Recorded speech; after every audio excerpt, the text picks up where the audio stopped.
What's up, guys? Welcome to Bald Voldemort. We've got something special today. What if Harry was the son of Thanatos and every soul in Hogwarts feared him? Don't forget to like and subscribe. Let's dive in. Chapter 1. The boy whom death raised the bird died on a Tuesday. Harry had found it beneath the hedgerow that separated number 4 Privet Drive from the neighbor's garden. A starling, small and dark-feathered, lying on its side with one wing bent at an angle that meant it would never fly again. He crouched beside it in the early morning damp, still in his oversized pajamas, and watched the shallow flutter of its chest slow down and then stop. Most children would have cried or called for an adult or simply walked away. Harry sat with it until the end, one finger resting lightly on the warm curve of its back, and when the last breath left it he felt, as he always felt in these moments, a kind of resonance like a bell struck somewhere deep inside his chest. "There," he said quietly. "That's done." The ghost of the starling flickered into existence beside its own body. Translucent, small, confused in the way that animal spirits always were, not frightened, just momentarily uncertain about the rearrangement of things. It cocked its head at Harry. Harry looked back at it with his calm green eyes. "Go on," he said, and made a small gesture with his hand. The same casual motion his father had shown him in dreams, a gentle opening like parting a curtain. "Nothing to wait here for." The ghost starling ruffled its ghost feathers, and then it was gone off into whatever waited beyond the thin veil that Harry had been able to see since before he could properly remember. He picked up the small body, carried it to the back corner of the garden where the soil was softer, and buried it with his hands.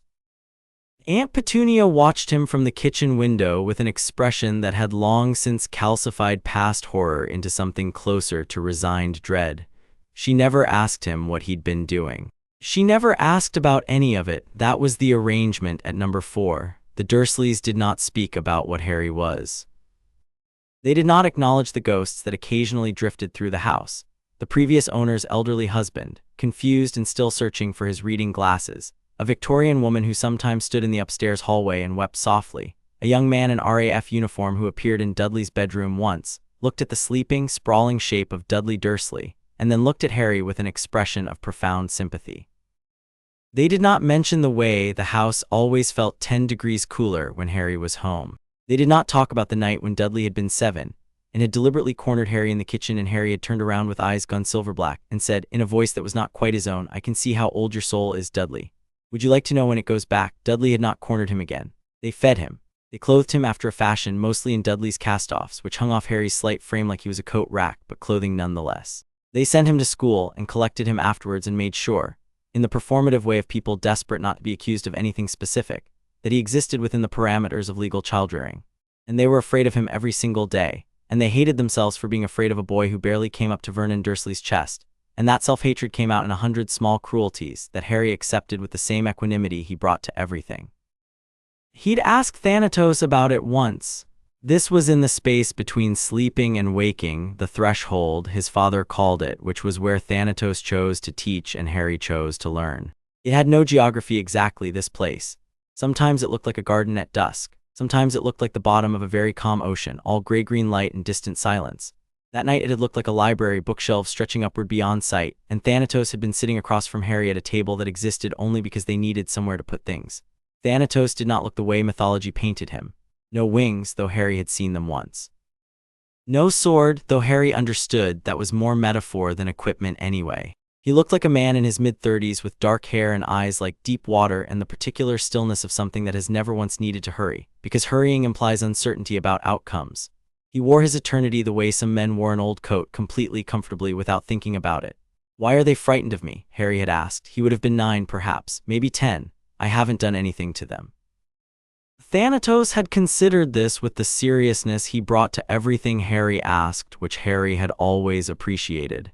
"You don't need to do anything," his father had said. "What you are is enough." Living things feel death the way they feel cold, not because cold is attacking them, but because cold is simply present and they are built to notice. "That's not fair." "No," Thanatos had agreed. "It isn't. Do you want fair or do you want to understand?" Harry had thought about it. "Can't I have both?" Something that was almost a smile had crossed his father's face. "You're definitely your mother's son."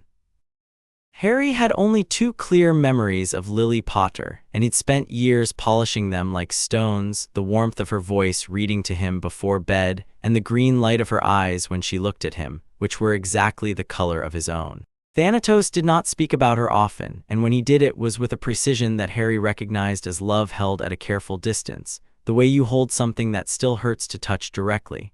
She had known what Thanatos was in the end.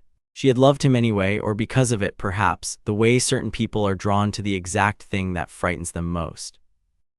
She had died when Harry was 15 months old, and Thanatos had told him with complete directness that Voldemort's killing curse had not killed her, not precisely, because nothing that killed Lily Potter could exist in any simple sense. She had simply chosen to go at the moment that mattered in a way that broke the curse over Harry and shattered something essential in the dark wizard who'd cast it. She gave you life twice, Thanatos had said once. Most people only manage once. Harry was 11 years old on the morning that the owl arrived. He'd been up early again. He was always up early, preferred the quiet hours before the Dursleys stirred. And he was sitting at the kitchen table with a cup of tea when the tawny owl dropped a letter through the mail slot with considerably more force than was strictly necessary, and then stared at him through the glass panel of the front door with the offended dignity of a creature that expected more prompt attention. Harry picked up the letter, turned it over, looked at the green wax seal. He wasn't surprised. He'd felt the letter coming for several days in the same way he sometimes felt weather coming, not a vision exactly, more like a pressure change in something deeper than air. The ghosts of Privet Drive had been restless too, gathering at the edges of the property in that aimless, anticipatory way that spirits sometimes did around significant thresholds. He opened it, read it, and was still reading when Uncle Vernon came downstairs in his dressing gown and found Harry sitting at the table with an owl staring through the door. What the bloody? Vernon stopped, looked at the owl, looked at Harry. The blood drained from his considerable face in a way that was almost impressive. "What is that, owls?" Harry said. "I know it's in. Why is there an owl? What is that you're reading?" Harry held up the letter. He watched Vernon's eyes find the seal, the crest, the words Hogwarts School of Witchcraft and Wizardry, and he watched the specific quality of his uncle's fear shift, the low-grade permanent dread he carried around Harry recalibrating into something sharper and more specific. "No," Vernon said. "I think I'm going," Harry said. "I said number you're not going to some freak school. You'll stay here. You'll go to St. Grunning's with Dudley next year." "Uncle Vernon," Harry said, and something in his voice, the same something that had always been there, made Vernon Dursley go very still. Harry's eyes were still green, perfectly ordinary green, but there was a quality to his attention that was not quite human, that patient, absolute quality that his father had in abundance. "I'm going to Hogwarts. You don't need to be frightened about it. You'll have the house to yourself for most of the year. That seems like it would be a relief." Vernon opened his mouth, closed it, his hands were shaking slightly. "Fine," he said finally in a very small voice and went back upstairs. Petunia, who had been standing in the hallway and had heard the whole conversation, pressed herself against the wall to let Harry pass when he went to open the door for the owl. She didn't say anything. She hadn't spoken directly to Harry in 3 years, not since the evening he'd come back from school with a note from his teacher about the other children complaining that Harry made them uncomfortable. And Petunia had tried to explain to him that he needed to try to be more normal, please just try, and Harry had looked at her with Lily's eyes and said very gently, "I know you miss her. She misses you too. I see her sometimes in between. She asks about you." Petunia had left the room and had not sought him out voluntarily since. Harry wasn't cruel about it. He genuinely wasn't. He just didn't know at 11 how to edit what he was for other people's comfort, and he'd stopped trying around the age of 7 when it became clear that the effort changed nothing and exhausted him considerably. He wrote back to the school accepting his place, attached the letter to the owl, and watched it go. Then he went upstairs to start thinking about what to pack. Diagon Alley hit him like a wave. Not because it was magical. Harry had grown up adjacent to magic his entire life, had watched spirits walk through walls and felt the particular electricity of his own nature since childhood. Magic, as a concept, didn't impress him. What hit him was the density of living people. He'd taken the underground from Little Winging to London on his own. The Dursleys had no interest in accompanying him, and he had no interest in their company, and navigated to the Leaky Cauldron using the address on a supplementary parchment the school had sent. And when he stepped through the pub's low door into the dim interior, he walked into a wall of the living and their accumulated weight. Living people had souls, and souls had presence, and that presence was something Harry perceived the way a musician perceives a chord, not abstractly, but in the body, immediate and informative. He could feel that the old barman had roughly 11 years left and was mostly content with this. He could feel that a young witch arguing with her companion near the window was running very bright and hot, the kind of soul fire that either burns magnificent things into existence or burns itself out before 40. He could feel the ghost of a man who had died in this building in 1879 still propping up the bar, nursing a ghost pint, and watching Harry with the immediate recognition that the dead always had for him. Harry gave the ghost a small nod. The ghost straightened, startled. He was not accustomed to being seen. Tom the barman turned around and then went very still. Harry had noticed this before with people who were sufficiently attuned to magic. Something in them recognized what they were looking at before their conscious mind caught up. Tom the barman had been alive a long time and had seen a great many things, and whatever that long life had given him in terms of magical perception was now telling him quite clearly that the boy who had just walked into his establishment was not a standard 11-year-old. "Help you?" Tom said carefully. "Gringotts, please," Harry said. "I need to access my vault." Tom blinked. "Name, Harry Potter." The pub went quiet, not gradually, immediately, like a sound had been cut off. Harry looked around at the faces turning toward him and experienced the slightly weary sensation of recognition he'd been told to expect. The lightning bolt scar on his forehead was apparently famous. He found he had no particular feelings about this. "Bless us," someone said in a hushed voice. "It's him," someone else breathed. "It's the boy who, through the back," Tom said, recovering himself with the professionalism of a man who'd worked in hospitality a long time. "Tap the bricks third from the left, up 2, follow the pattern on the wall." "I know," Harry said, because his father had told him years ago, on a night when the Threshold Library had smelled like London and possibility. "Thank you." He went through without looking at the watching faces. Gringotts was better. Goblins, Harry had discovered from Thanatos' early instruction, were categorically unbothered by the nature of death. They had a practical, business-like relationship with mortality. They dealt in things that outlasted the living after all, and the goblin who processed Harry's vault access looked at him with calculating yellow eyes that registered son of a death god in the same mental column as financially solvent, which was about as high a compliment as a goblin gave anyone.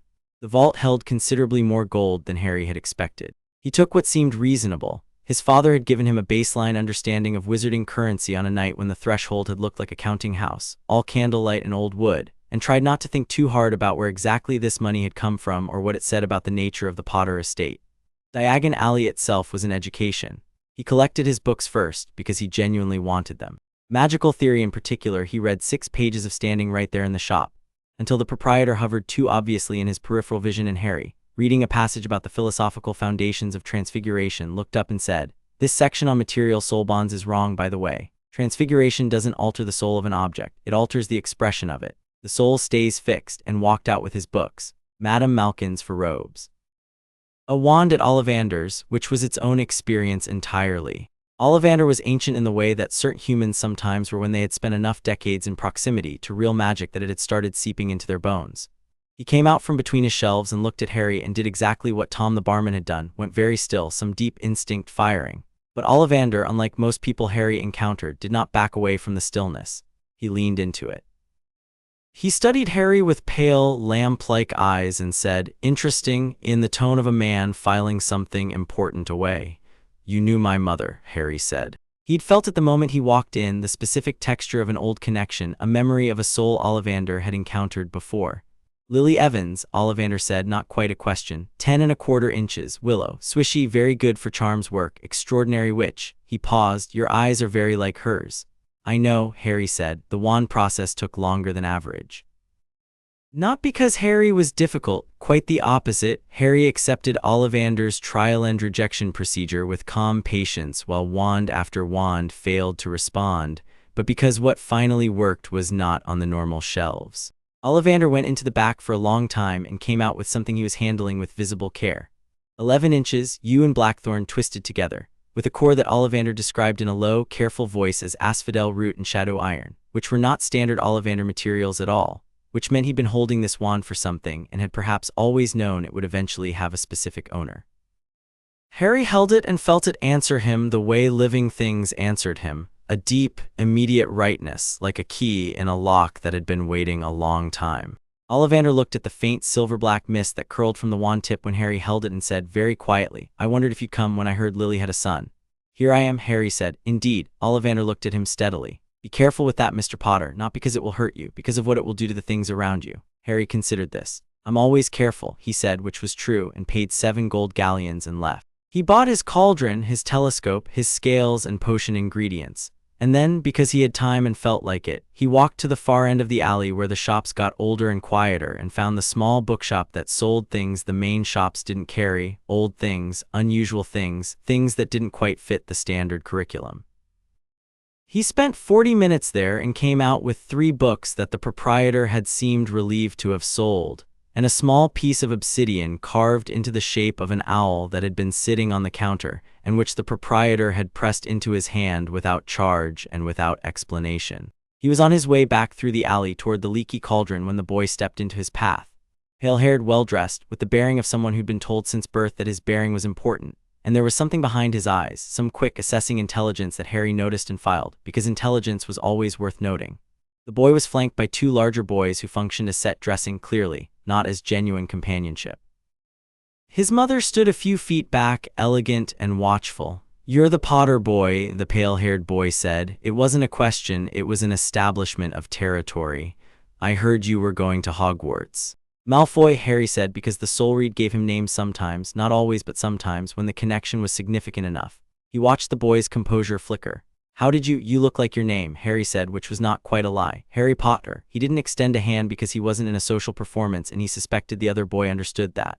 "Are you going to Hogwarts?" "Yes," Malfoy said, regathering himself. He had fast reflexes, this boy, his self-possession recovered within a second, which was genuinely impressive for someone 11 years old. "Draco Malfoy." A pause, and then because he was bright enough to feel the dynamic shifting in a direction he didn't control, he went on the offensive in the way smart, insecure people often did. "You should know that not all wizarding families are, well, blood matters at Hogwarts. It would be worth knowing who to associate with." Harry said, "I could help you navigate things, point you toward the right sort." "The right sort," Harry repeated. Something in his tone, nothing dramatic, nothing threatening, just a quality of attention, the same thing that made Vernon Dursley's hands shake, made Draco Malfoy stop speaking.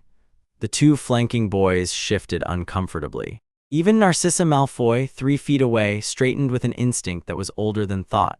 Harry looked at Draco Malfoy the way he looked at most things, with complete unhurried attention, and said, "I'll work out my own associations, I think, but thank you for the introduction."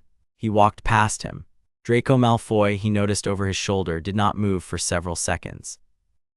Just stood there with an expression that was trying to be contempt and arriving, in the lower registers, at something closer to alarm. Good, Harry thought, with no particular cruelty. Better to start as you mean to go on. The leaky cauldron was still buzzing when he passed back through. Word about him had clearly circulated, because there was that specific quality of studied non-staring that meant everyone was very intently looking at something other than him while actually watching him closely. Harry moved through it at his own pace, stopped to buy a pasty from the kitchen because he'd missed breakfast, and was almost at the door when the ghost by the bar called to him. "Boy," the ghost said. The 1879 man, still propping up his corner, still carrying the particular quality of unresolved business that kept spirits anchored beyond their time. Harry turned, went to him. "Yes. You're going to that school." The ghost's voice had the soft, unfocused quality of something that had been repeating the same thoughts for decades. "The castle. I almost went there myself once, too many years ago." "What kept you here?" Harry asked. The ghost looked at the bar, at the ancient wood grain, at the rings left by decades of glasses. "Couldn't leave," he said. "Never finished what I started. Can't remember what it was now, which is the joke of it."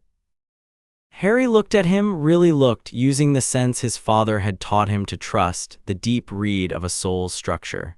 This man had stayed out of habit rather than necessity. The thing keeping him was not unfinished business. The business had long since become irrelevant, but the simple worn groove of having been in one place so long that moving required a decision he'd never made.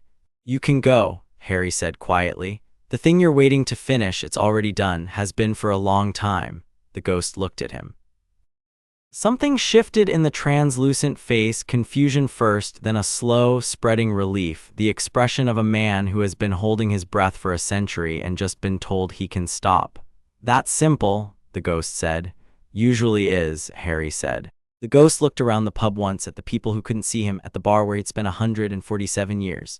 He straightened his shoulders. He smiled briefly at Harry with an expression of profound and uncomplicated gratitude. And then he was gone. Harry finished his pasty and went to catch the train. He dreamed on the underground, or rather he passed through the threshold briefly, the way he sometimes did when he was very relaxed and the veil thinned slightly around him. It was the ocean version of the place tonight, all diffused gray-green light, and Thanatos was there in the way he was always there, sitting on something that existed only because Harry needed a place to direct his attention.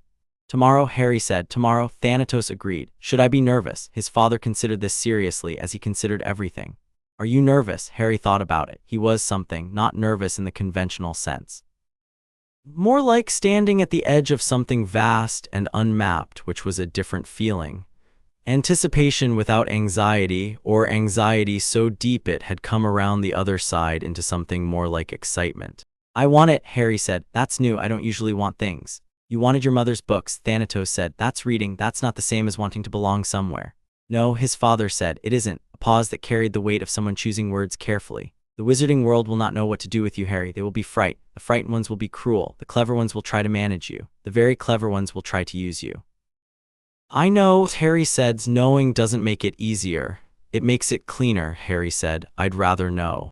Thanatos looked at him with those deep-water eyes and did the thing he almost never did, said what he actually felt rather than what was instructive. I'm proud of you, he said, for wanting it. It would be very easy for what you are not to want things. Harry held that for a moment, then he said, don't go soft on me, it's disorienting. Thanatos made a sound that was the closest he ever came to laughing. Go, he said, sleep and then go, they won't know what hit them. King's Cross the next morning. Harry found platform 9 3/4 on his own. He'd reread the instructions 3 times on the train from Little Winging. And in any case the barrier had a specific metaphysical quality to it, a thinness between places that he recognized from long experience. He walked through it at a measured pace, not running, not hesitating, and stepped onto a platform alive with noise and steam, and the beautiful concentrated chaos of a few hundred young humans departing for somewhere that mattered. The scarlet engine blazed ahead of him. Families were everywhere, children in new robes, owls in cages, cats darting underfoot, parents clutching each other and their children in alternating sequences. The smell of steam and coal and something specifically magical underneath it all, like wood smoke and old stone and possibility. Harry stood there for a moment and just breathed it in. A few people noticed him immediately, parents with older children who'd been through Hogwarts before, who had the attuned magical perception of experienced wizards. A witch with red hair and an extraordinary quantity of suns glanced at him from 20 feet away, and then did a small, involuntary double take, though she had the grace to look away again quickly. Her sons, there were many, varied in their reactions, from the twin pair who looked at him with frank identical curiosity, to a slightly younger one with the kind of face that was still deciding how to feel about most things. A small boy near one of the carriages dropped his toad and started crying quietly, and the toad sat there looking philosophical about the whole situation. Harry picked the toad up, carried it over, held it out to the boy, who looked up with red-rimmed eyes at Harry and then, in the way of children who hadn't yet learned to manage their instincts, flinched. Not a big flinch, not a full recoil, just a small, involuntary pulling back, the animal sense of something that didn't quite fit in the normal categories of things. Harry held the toad out with the same patient expression he used for everything. The boy, round-faced, soft-featured, with the particular look of someone who had been frightened a lot, reached out and took the toad very carefully, like he was completing a transaction that required caution. Thanks, the boy said. Sure, Harry said. He picked up his trunk and his owl, a barn owl his father had sent him the previous night, appearing on the windowsill at number 4 in a way that made Vernon Dursley make a noise Harry had never heard a human make before, and went to find a compartment. The Hogwarts Express began to move, carrying him away from everything he'd grown up with and toward everything he didn't yet know, and Harry watched the station slide away behind him and felt, for the first time in his 11 years, something he recognized after a moment as hope. Not a dramatic thing, not a large thing, just a small, persistent warmth in the chest like a coal that hadn't gone out. He settled back in his seat, opened one of the books he'd bought from the odd shop at the end of Diagon Alley, and let Hogwarts come to him. Through the window, London gave way to countryside, green and grey and limitless, and the engine sang its iron note across the hills, and Harry Potter, son of James Potter in name and documentation, son of Thanatos in every way that mattered, read his book and watched the world open up around him like a story he'd been waiting a long time to start. Chapter 2, The Sorting of Something Ancient. The Hogwarts Express had been moving for about 3 hours when the compartment door slid open and Draco Malfoy walked in like he'd been invited. He hadn't been. Harry looked up from his book. He'd been reading Animus Perpetua, one of the 3 odd-shop books, a treatise on persistent soul impressions in enchanted architecture, and had reached a particularly interesting section about how old buildings absorbed the emotional residue of significant deaths. He marked his page with his thumb and looked at Malfoy, who had the 2 large boys behind him and the expression of someone who had spent the last 3 hours recalculating an approach. Potter, Malfoy said. Casual, like they were continuing a conversation.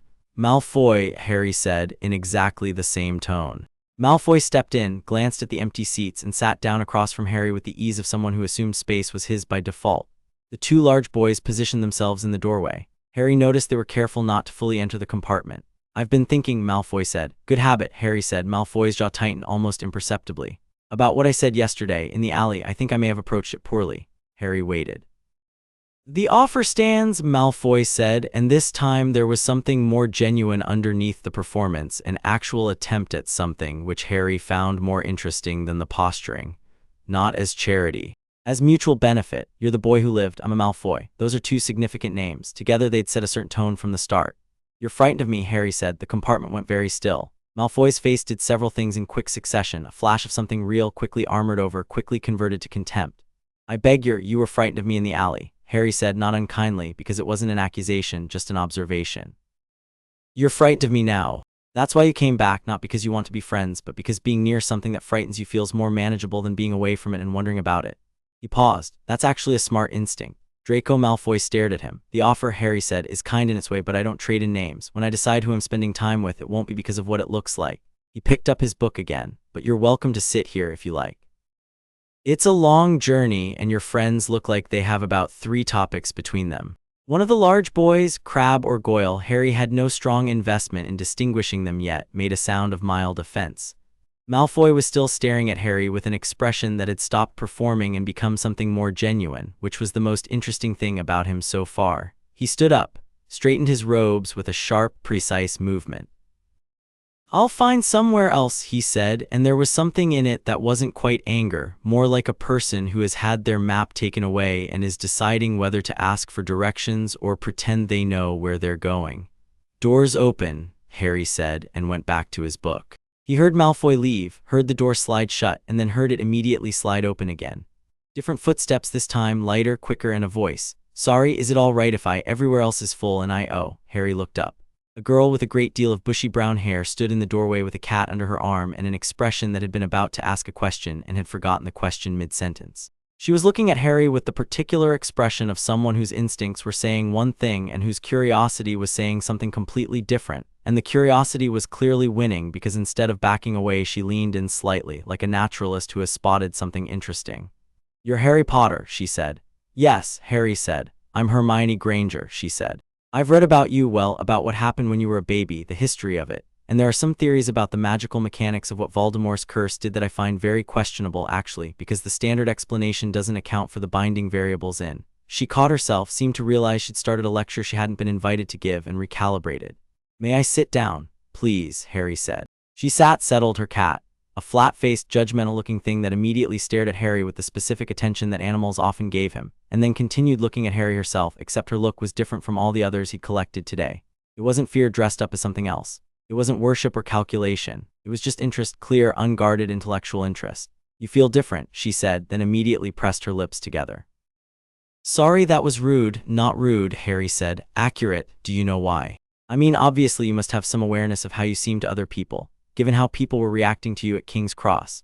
I wasn't going to mention it, but I did notice that 3 different adults looked at you and then needed a moment to collect themselves, which isn't typical for recognizing someone famous. There's a different quality to that kind of reaction." "My father is Thanatos," Harry said. Hermione blinked. "The Greek?" "Yes." A very long pause while she processed this. Her cat continued staring at Harry. The countryside scrolled past outside, Yorkshire opening up into wider, wilder things. "That's," Hermione said, "actually." And then she made a small gesture with her hand that seemed to indicate she was filing something under extraordinary and requiring further consideration rather than impossible, which told Harry quite a lot about the quality of her mind. "You're not frightened," Harry observed. "I'm a bit frightened," she said honestly, "but it's the interesting kind." Harry looked at her for a moment. Then he turned the book he'd been reading around and showed her the page he was on. "Can you read Greek?" Her face lit up. "Some. Classical, not modern. I started teaching myself last summer when I got my Hogwarts letter, because so much of the foundational magical theory is in Greek and Latin, and it seemed worth. Animus Perpetua," Harry said, tapping the cover. "Published in Athens, 320 BC. There's a section on persistent soul architecture in this chapter. It's relevant to what you said about the binding variables in Voldemort's curse." Hermione reached out and took the book.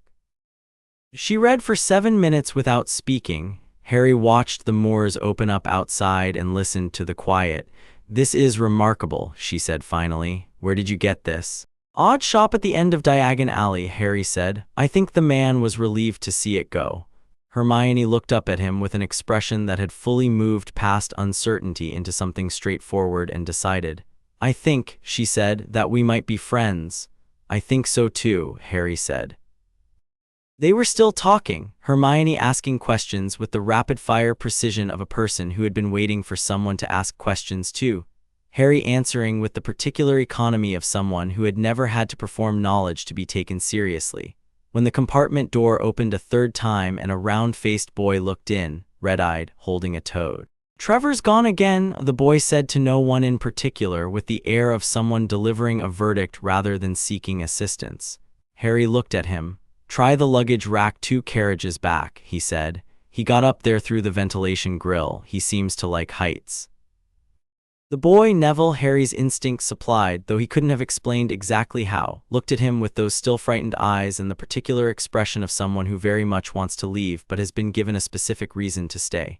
"How do you know?" "Impression," Harry said. "Go check." Neville looked at Hermione. Hermione gave him an encouraging nod. Neville went. He came back 10 minutes later with Trevor. "He was on the luggage rack," Neville said with the expression of a person who's revising their understanding of something fundamental. "Good," Harry said. "How sit down if you want," Harry said, "but I'm not going to explain it in a way that sounds normal, so you'll have to decide if you're comfortable with that." Neville stood in the doorway for a long moment, clearly having an argument with himself about it, and then sat down. He held his toad very tightly and stared mostly at his knees, but he stayed, and Harry noted this with something warmer than just the academic interest he brought to most things. Staying when you were frightened was its own kind of courage. Harry had always thought that, even before he had the word for it. The castle appeared through the rain-streaked windows of the boats as something more than a building. Harry had read about Hogwarts. He'd expected the towers, the lights, the sheer vertical ambition of its architecture against the Scottish sky. What he hadn't expected, or perhaps what he'd expected and understood intellectually without being prepared for in his body, was what it felt like. Old buildings absorbed the emotional residue of significant deaths. He'd read that today. Hogwarts had 1,000 years of it. The castle was saturated with it. Generations of lives lived and ended, of grief and violence and courage and the particular quality of young people becoming themselves in proximity to something that mattered. Harry felt at the moment the boat rounded the headland and the castle rose above them, and he actually closed his eyes for 2 seconds to let the wave of it pass, the way you close your eyes when you step from a dim room into full sunlight. When he opened them, Hermione was looking at him from the next boat with an expression of quiet concern. He gave her a small shake of his head that meant "I'm fine." She didn't look fully convinced, but let it go. Neville, 2 boats ahead, was gripping the sides with white knuckles and staring at the castle with the expression of a person arriving somewhere they don't know whether to call a beginning or an ending. Hagrid was cheerful and enormous, and had the soul warmth of someone who had simply never learned to be complicated about things, which Harry found unexpectedly refreshing. He shepherded them up the bank into the castle entrance, and the great doors opened, and Harry walked into Hogwarts. The ghosts were waiting for him. He hadn't expected that specifically, had known there would be ghosts. Obviously, Hogwarts was famous for its resident spirits. But the knowing and the reality were different. They were gathered in the entrance hall in a way that looked coincidental but wasn't nearly Headless Nick, the Fat Friar, the Grey Lady, the Bloody Baron, and a dozen others Harry didn't have names for yet, all drawn to the entrance by the same instinct that drew the living to look out of windows when weather was coming. The living students didn't notice the gathering. Ghosts were background here, wallpaper, part of the castle's flavor. The first years pushed past and around them without seeing the way they'd positioned themselves. The collective orientation of the dead toward the one living thing in the room that they recognized as adjacent. Harry looked at them and they looked at him. The Bloody Baron, who had been dead since the 11th century and who other ghosts gave wide berth to, drifted toward Harry with the slow certainty of something that had stopped being afraid of anything a very long time ago. He examined Harry with hollow eyes and Harry examined him back, and the Baron nodded once with the gravity of a formal acknowledgement between equals. "Baron," Harry said quietly. "Son of the Pale One," the Baron said in a voice like wind through a crack in old stone. "The castle knows you. Does it mind? It has been a long time," the Baron said, "since anything new walked in here." And something in his expression, the ghastly face of a man who had carried guilt and silver blood for 1,000 years, shifted briefly into something that looked like relief. The Grey Lady had drifted closer. She looked at Harry with eyes that were accustomed to seeing things other eyes missed, and her expression was one of complicated recognition, wariness, but not hostility. "You're not what they'll expect," she said. "I know," Harry said. "Don't let them make you small," she said. And then someone shouldered past Harry in the crowd and the moment broke, and he was just another first year in the press of bodies, being moved toward the Great Hall by the collective momentum of 60 nervous 11-year-olds. except for the way the bloody Baron fell into step at his left and drifted alongside him down the corridor, and not one of the other castle ghosts moved to follow or pass. Just the Baron, a silent silver shadow, accompanying him with the deliberateness of someone making a statement. The first years didn't notice, but the teachers at the high table did. Professor McGonagall was a woman who had built her life on the reliable application of reason, and she was currently experiencing something that resisted it. She'd watched the first years file in from the side door, as she did every year, cataloging them in the quick automatic way she had, families she recognized, faces she remembered from files, the general annual distribution of the excited, the terrified, and the ones already trying to look like they weren't impressed. She had the list of names in her head and could attach most of them to faces already. And then the boy at the back of the group walked in with the bloody Baron beside him, and McGonagall's considerable magical perception, honed by 40 years of teaching, sent her a signal she had not received before. She looked at Dumbledore. Dumbledore was already looking at the boy.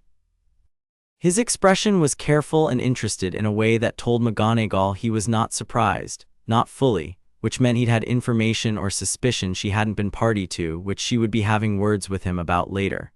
At the head table, Quirrell sat perfectly still and stared at the first years with an expression that had gone, very quietly, blank. The turban on his head sat motionless in the still air of the hall. The boy Harry Potter, she found him on the list easily enough, walked to stand with the other first years and looked around the great hall with those green eyes in that measuring way, and every ghost in the hall drifted, subtly, perceptibly if you knew what to look for, toward his half of the room. McGonagall picked up the sorting hat. The sorting hat sat on the stool looking, as it always looked, like a very old piece of clothing with a face, which was exactly what it was. It sang its annual song, something about the 4 founders, the 4 qualities, the eternal invitation, which Harry listened to politely while also reading the soul architecture of the hat itself, the centuries of absorbed consciousness, the weight of 1,000 years of choices. Interesting thing, the hat. It was more alive than most objects, had a genuine intelligence, not a soul exactly, but something that had developed close enough to one through long proximity to real consciousness that the line was pleasantly unclear. Students were called alphabetically. Harry watched them go, some returning quickly, some taking longer, some clearly having arguments with the hat before it shouted its verdict. Hermione got Gryffindor after about 45 seconds, stood up with the look of someone who has received an expected but still pleasing result, and went to the Gryffindor table with the book still tucked under her arm. Neville took longer, much longer, nearly 4 minutes, and Harry could see from across the hall the tight set of his shoulders and the white grip of his hands on his knees. The hat eventually said Gryffindor, and Neville's exhale was visible from 20 feet away. Draco Malfoy sat down, and the hat said Slytherin before it had properly settled on his head, and Malfoy walked to the Slytherin table with the confident step of a prophecy fulfilled, except he glanced across the hall at Harry once, quickly, with an expression that didn't match the confidence of the walk at all. Potter Harry. The hall went quiet in a way it hadn't for any of the previous names. Harry walked to the stool and sat down, and the hat dropped over his eyes. Darkness. And then a voice in his head that was the hat's, not a single voice but something layered, centuries of accumulated evaluation speaking as one thing, and unlike the careful social performance it deployed for most students, what it said to Harry first was not an assessment but something closer to a statement of fact. "Oh, hello," Harry said in his own head. I have records of every student who has sat on this stool since 989 AD, and I have never. I'm novel," Harry agreed. "That's one way to phrase it. You understand, I have to sort you. Of course. 4 houses, I need to find where you fit." Pause while the hat did what the hat did, leafed through him, read the structure of his mind and self the way he read the structure of souls. A mutual assessment conducted at a level below language. "You have ambition. Slytherin would make much of you." "No," Harry said with absolute calm. "You're not frightened of the dark, you'd be comfortable there." "I said no," Harry said. "Not with aggression, just the particular quality of a person who has decided something and doesn't require negotiation on the point." "Ravenclaw, then, your mind is extraordinary. The things you know, maybe," Harry said. "What do you see?" "I see," the hat said slowly, like something being recognized for the first time. "A person who could very easily choose not to be here at all. Who could walk among the dead or the divine and want for nothing the living world offers. But who came anyway. Who is here in this hall wanting to belong to it." A pause. "That's the most courageous thing I've seen in years." Harry didn't say anything. "Gryffindor," the hat said, but quietly between the two of them before it shouted it for the hall. "Not because you're brave the way they measure bravery, because you chose to want something that could hurt you. That's the only kind of bravery that actually counts. The hat bellowed Gryffindor to the hall. Harry took it off and handed it back with a nod that was for the hat alone and walked to the Gryffindor table while the cheering washed over him like a warm tide. And he sat down across from Hermione and beside Neville. And Neville moved 6 inches to the left automatically before catching himself and staying where he was instead. And Harry thought that might be the most deliberate act of bravery he'd seen today. The feast was extraordinary in the way that abundance always was when you weren't accustomed to it. Harry ate with the focused appreciation of someone who knew how to be in a moment, and listened to the hall around him, the noise of it, the life of it, hundreds of people in one room sharing something. Hermione was talking to a girl on her other side. Neville was trying to get Trevor to stay in his pocket. The Weasley twins 3 seats down were doing something to another student's pumpkin juice that Harry clocked immediately, and found genuinely funny even though he didn't say so. He was looking at the high table. He'd been watching it on and off since he sat down. The professors, McGonagall with her measured expressions, Flitwick small and bright-eyed, Sprout with soil still in her fingernails that she hadn't quite got out before dinner. Dumbledore at the center, who had a quality of contained power that Harry acknowledged as real and significant, and who had been watching Harry in the careful way of someone building a model. And Quirrell. Quirrell hadn't eaten anything that Harry had seen. He sat with his hands on the table and his eyes mostly down and the turban very still, and there was something wrong with his soul read in a way that Harry was still working out the architecture of. Every soul had a single signature, individual, distinct, like a voice. Quirrell's had 2, faint, the second one, suppressed, layered under the first like a dark current under shallow water, but it was there.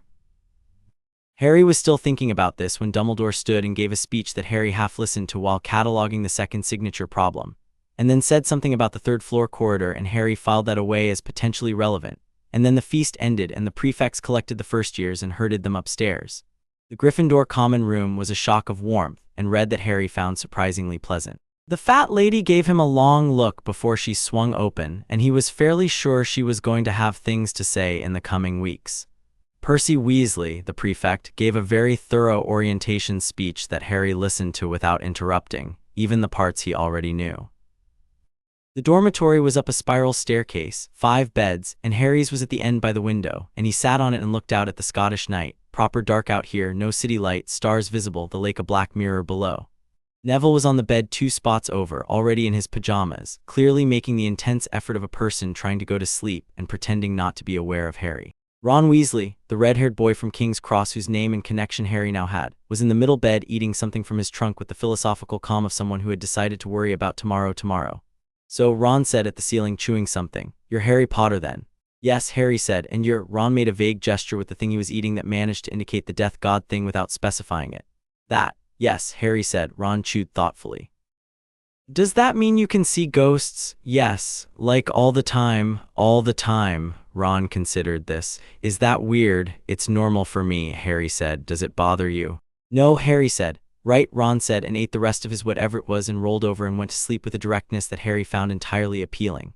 From the end of the dormitory, in the small silence before breathing even out into sleep, Neville said very quietly, "Thank you for Trevor on the train." "Sure," Harry said. Another silence. I don't." Neville started again. "I'm not trying to be rude," with the moving over. I know," Harry said. "Don't worry about it." The breathing across the dormitory evened out, one by one, until only Harry was left awake, watching the stars through the leaded window glass, listening to the castle settle around him with its deep 100-year breath. Below in the common room, a first-year girl was crying quietly for home, and Harry listened to her until she stopped and then went to sleep. He dreamed nothing. Or rather, he stood at the threshold briefly, not entering, just standing at the edge, and felt his father's attention like a hand briefly resting on his shoulder. "Good," Thanatos said from the other side. Harry felt the warmth of it and let himself sleep. Classes began the next morning in the way that important things often do, with everyone else's expectations pressing in from all sides and Harry navigating through them with the same unhurried attention he brought to everything.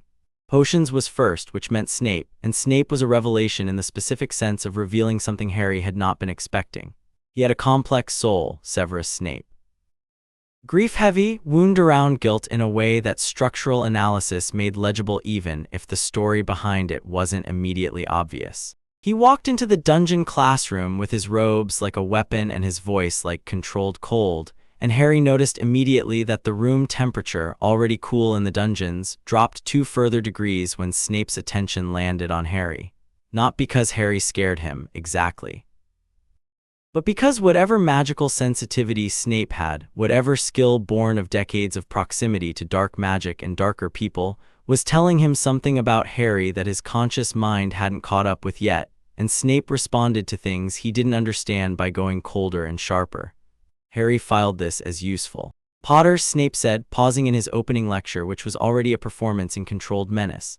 Our new celebrity. A pause weighted with the specific quality of contempt that Harry recognized as misdirected. Tell me, what would I get if I added powdered root of asphodel to an infusion of wormwood? The class went very still. Harry looked at him. The draught of living death, he said. Most potent sleeping potion known.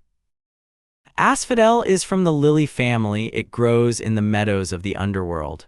Wormwood represents bitter sorrow, a beat. In some traditions, the combination is specifically for souls who need to sleep until it's their time to move on. The very deliberate silence in the classroom that followed was of a different quality than the one before the answer. Snape stared at him, and Harry continued because Snape had asked him 3 questions and he might as well answer all of them. A bezoar is a stone from the stomach of a goat, and monkshood and wolfsbane are the same plant called aconite. He paused. I read ahead. Snape's expression was doing several things simultaneously. The contempt was still there, but recalibrated now, pointed differently. There was assessment underneath it. Sharp, serious assessment, and underneath that, something that Harry's deeper reading caught only as a flicker before Snape shut it away with the practiced efficiency of someone who had spent years ensuring nothing showed on his face. Surprise. And below that, something older and more complicated. The faintest edge of recognition, not of Harry himself but of a quality, something in his eyes, something green. 5 points, Snape said with enormous difficulty to Gryffindor.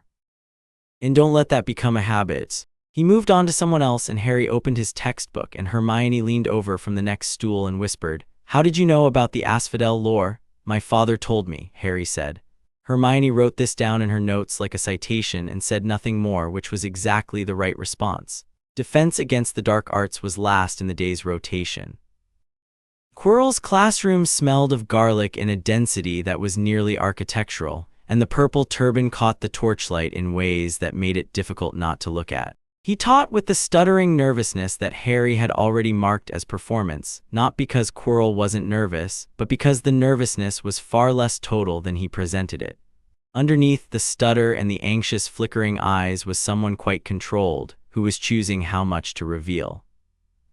Harry sat in the second row and watched the lesson with 2 levels of attention, the surface level that processed the actual content, which was rudimentary and clearly pitched to appear less informed than its teacher actually was, and the deeper level that was focused on the second soul signature. It was stronger in person than it had been across the Great Hall. Closer and focused, Harry could begin to map its quality, old, very old, with the particular hollowness of something that had been starved of embodiment for a long time. Not a ghost, not precisely. Something that had refused the normal process. The specific quality of a soul that had deliberately avoided what should have been its destination, which meant it knew where that destination led. Which meant, and Harry sat with this for a moment, turned it over, it was afraid of him in a way that went down to its foundational structure. Not afraid of Harry the person. Afraid of what Harry represented. In the same way that a person afraid of water doesn't need to see the ocean to have their fear, it lives in them in response to the concept. Voldemort, hiding inside Quirrell's head, was afraid of death in a way that had literally restructured him. And Harry was Death's son, sitting 12 feet away in his second-row seat, taking notes on the properties of defensive charms with his Blackthorn and Dew wand resting casually on the desk. Harry looked up from his notes and met the back of Quirrell's head as he wrote on the board and made a small decision. He knew he'd let that settle. There was no urgency. Whatever Voldemort was working toward in the castle had time on it, was not immediate. And Harry was 11 years old and had just arrived and had lessons to attend and friends to make and a new world to understand. But he knew, and the knowing was enough for now.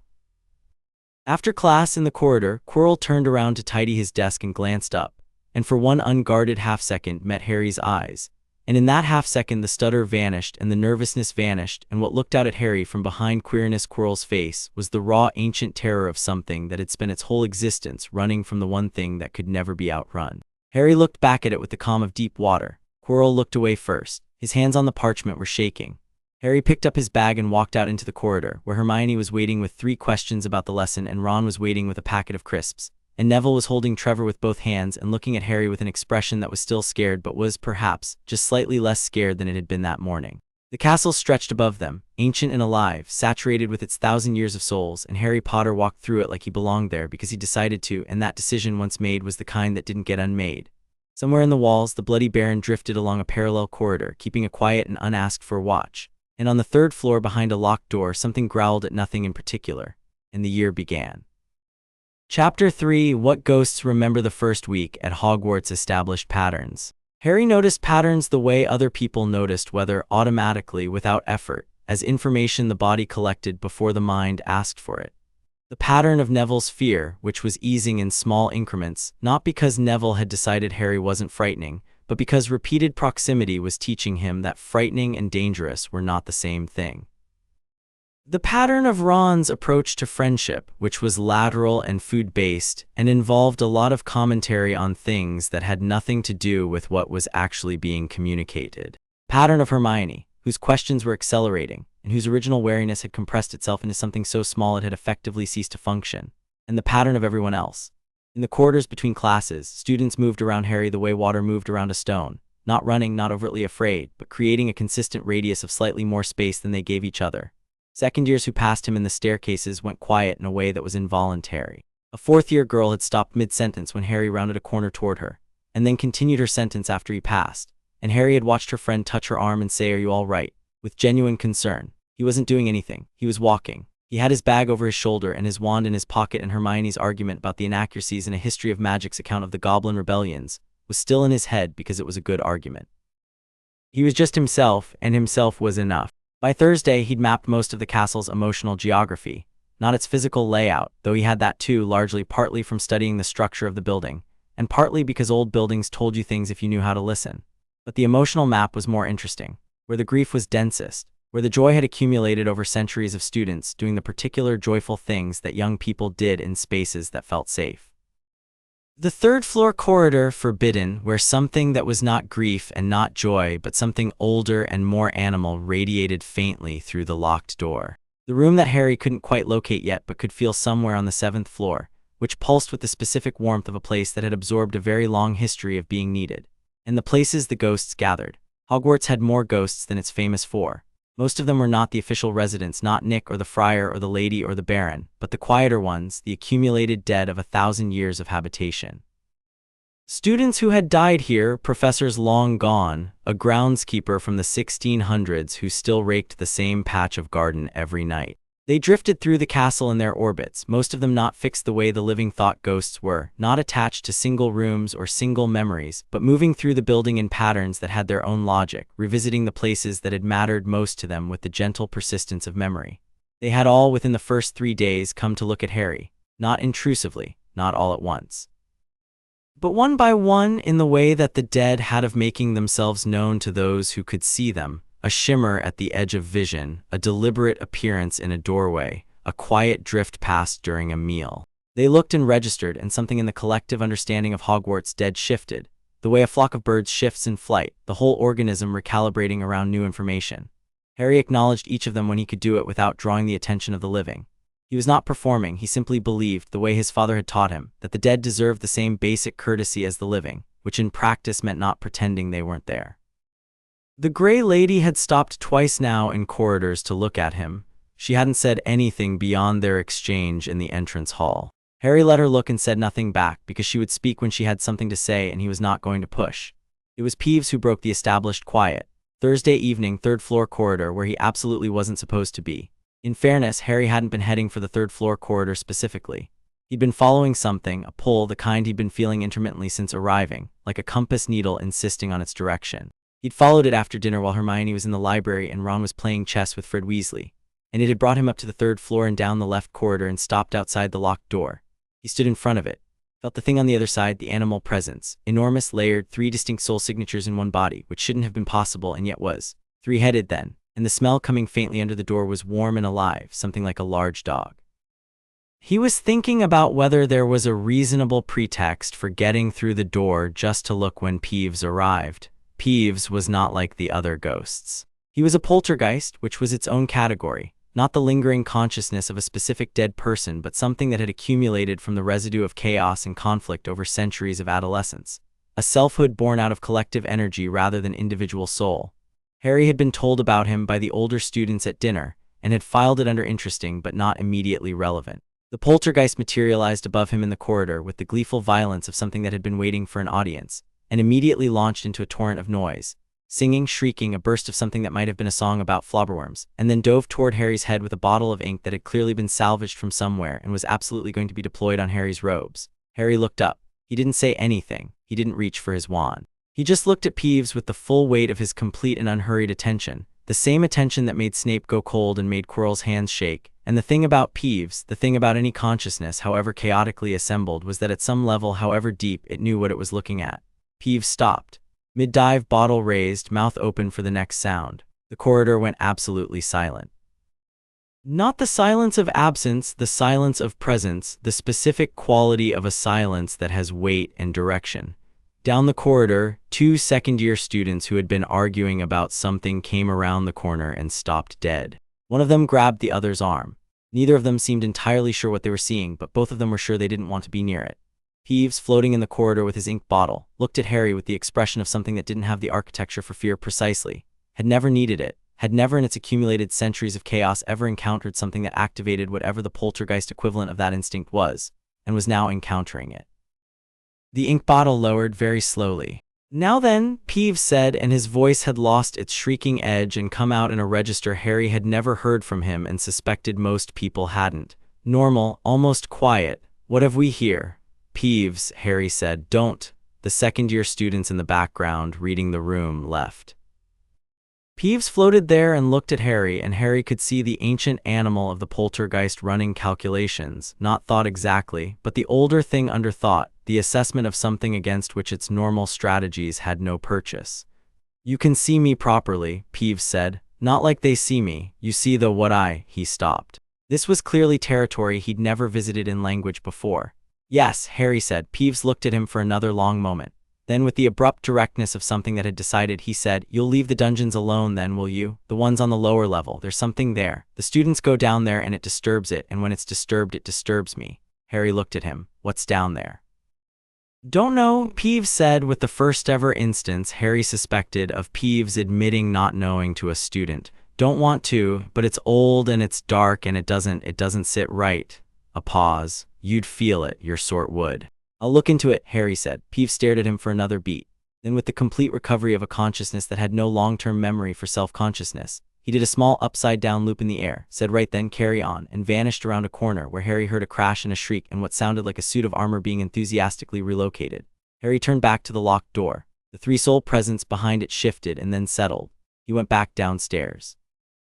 "Peeves," he told Hermione the next morning at breakfast, "doesn't want me near the lower dungeons."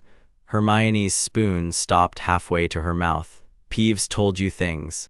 "Peeves talked to me like a relatively normal entity," Harry said. It was brief. Hermione put her spoon down. The look on her face was the one she got when something had presented an anomaly that required processing before breakfast could be properly resumed. "That has literally never been recorded. He doesn't. Hogwarts. A history has 17 references to Peeves, and in not one of them does he. He said there's something in the lower dungeons. Old. He said it disturbs him." The look shifted. "The lower dungeons," Hermione said slowly, reaching for her bag and extracting what Harry had come to think of as the permanent notebook. "The one she wrote things in that were going into a longer project, not just class notes." "What kind of something?" "He didn't know, didn't want to." "Peeves didn't want to know something," Hermione said, writing it down. That's significant, Harry. He's never recorded as having aversions. He engages with everything indiscriminately. That's fundamentally what he—" "I know," Harry said. "I'll go look. After Quidditch tryout discussions, whenever those are." "You're trying out for Quidditch?" "Wood found me yesterday," Harry said. "Apparently Lee Jordan told him I caught Neville's Remembrall during Madame Hooch's lesson." Hermione frowned. "You were 2 stories up and 30 feet away." "It wasn't difficult," Harry said. "For most people, Harry, it would be." She stopped herself, recalibrated, accepted the parameter. "Fine, Quidditch and the lower dungeons. And you should know," she added, dropping her voice, "that I've been researching the 3rd-floor corridor." Harry looked at her. "Cerberus tracks," she said. "I found a paper in the library from a ministry publication about magical creature housing standards. They described the claw pattern in the description of adequate Cerberus flooring requirements. Matches the scratches on the 3rd-floor corridor stones." "Something's being guarded," Harry said. "Very well guarded," Hermione agreed. The question is what? They looked at each other across the breakfast table while the hall filled up around them, and Ron sat down on Harry's other side and said good morning, and then looked at both their faces and said, "Oh, you're working something out, never mind me," and served himself sausages. The thing in the lower dungeons announced itself on a Saturday. Not dramatically, not with violence. Harry was down there on his own, had told Ron and Hermione he was going for a walk, which was technically true, and had navigated the lower corridors by the pull that had been accumulating intensity all week, the same directional sense that had taken him to the third floor. Down here the stones were older, laid before the upper castle had its current shape, and the cold was different, not temperature cold but the other kind, the cold of deep places that had never been warmed by fire or occupation. He found it in a low alcove behind a door that had been sealed with magic he could feel, but hadn't been sealed with a spell he could find, because the ceiling was old enough that it predated the conventional system of named charms. He stood in front of it and let the perception reach out in the way his father had taught him, not force, just attention, the way you let your eyes adjust to darkness rather than squinting. What he found was interesting, not a creature, not a living thing at all. Something older than living things, which was saying something given that he was in a 1,000-year-old castle. A presence that had the quality of old, deep, crystallized pain, grief without an owner, the kind that accumulated over centuries when something significant had been done in a place. Magic had been worked here once a very long time ago, of a kind that Harry didn't have direct reference for but could characterize by feel, the magic of sacrifice. Someone had given something up here, and the place remembered it with the particular permanence of stone memory. He put his hand flat against the sealed door, let the perception sink into it. The presence felt him back. It was not hostile. It was barely conscious in any meaningful sense, less an intelligence than an echo, the residual emotional signature of a long-finished act. But it had been unsettled in recent months, the way old grief could be unsettled by proximity to new grief or by something disturbing the balance of the place where it lived.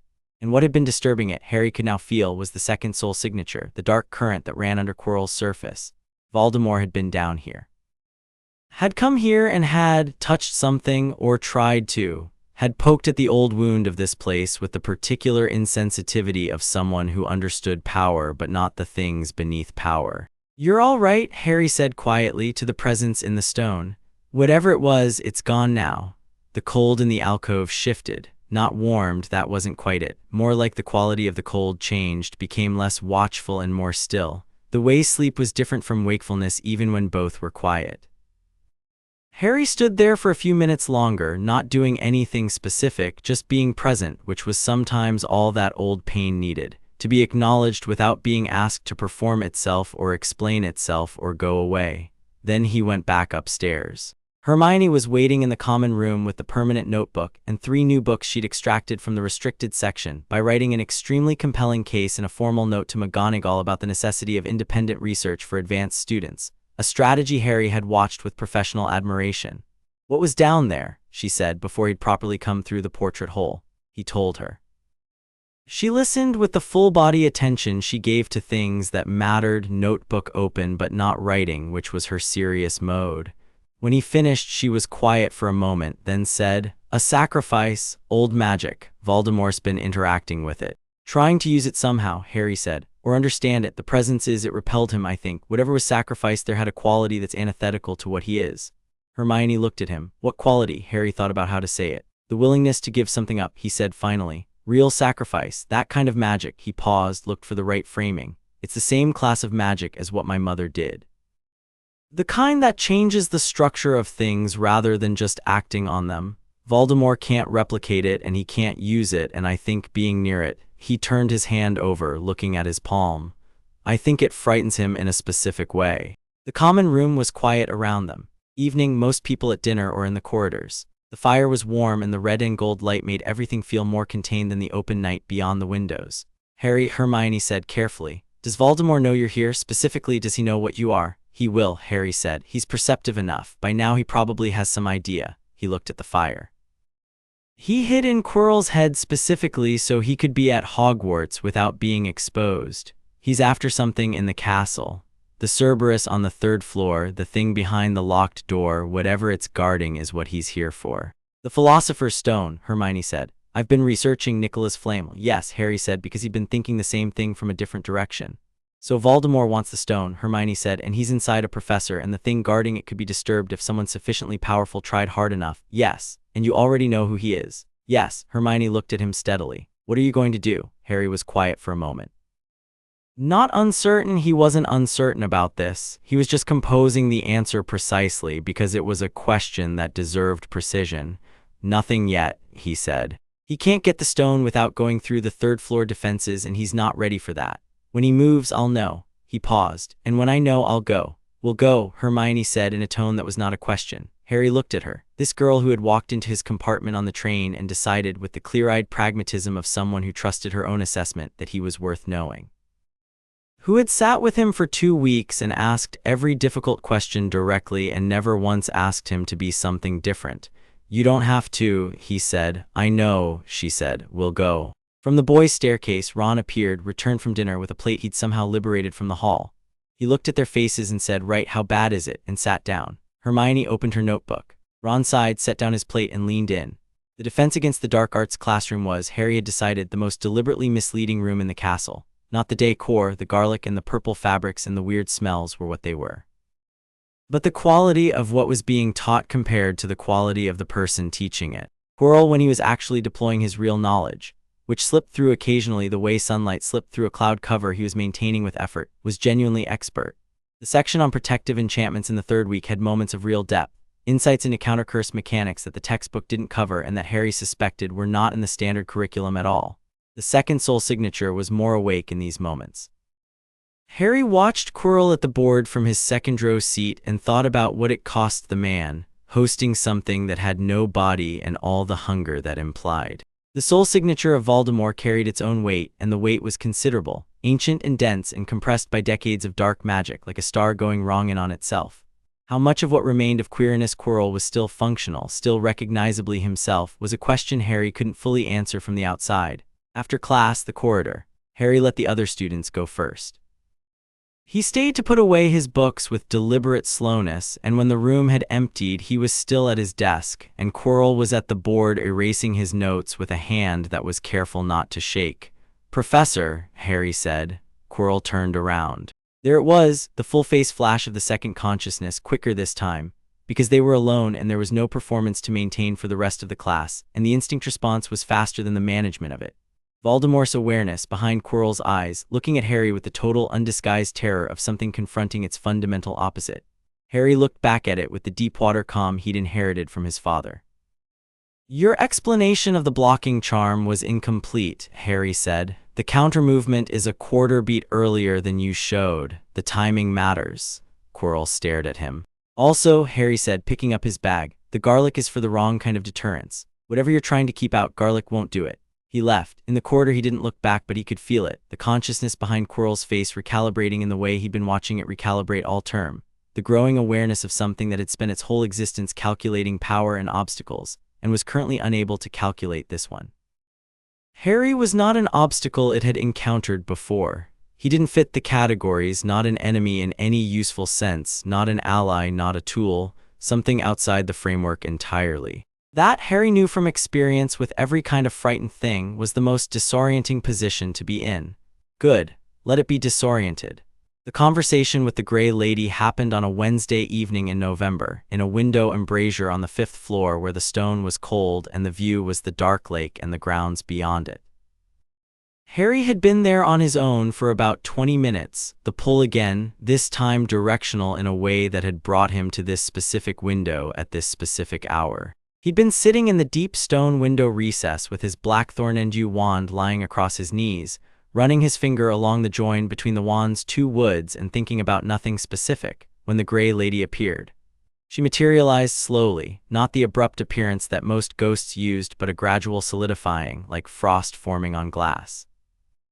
She looked at the window beside Harry and then at Harry and then, with the particular decision of someone choosing to speak after a long internal debate, came to sit in the air beside him. "You've been in the lower dungeons," she said. "Yes. What did you find?" "Old grief," Harry said. "Sacrifice magic. Someone gave something up a long time ago in a place down there, and it left a mark." The Grey Lady looked at the lake. She had a quality of ancient composure about her, the particular settled stillness of a spirit who had made their peace with their situation across several centuries and was not going to be rushed or unsettled by events. But there was something underneath that composure that Harry had noticed before and now noticed more clearly, a fine structural tension, the architecture of a regret that was still active. The magic was older than the castle, she said. It wasn't quite a question. Much older, Harry said. The founders brought things with them, she said. When they built things from other places. One of them, she stopped. The tension in her structure intensified briefly and then eased. One of them brought something that had been protected by sacrifice magic, the oldest kind. She thought the castle would be the safest place for it. Harry said. The Grey Lady looked at him. My mother, she said very quietly. Rowena Ravenclaw. Harry was quiet for a moment, letting this sit where it had been placed. You don't have to tell me, he said. Whatever it is, it's been there a long time. It's not going anywhere. No, she said, but he is, isn't he? Her translucent eyes were sharp, sharper than Harry had expected.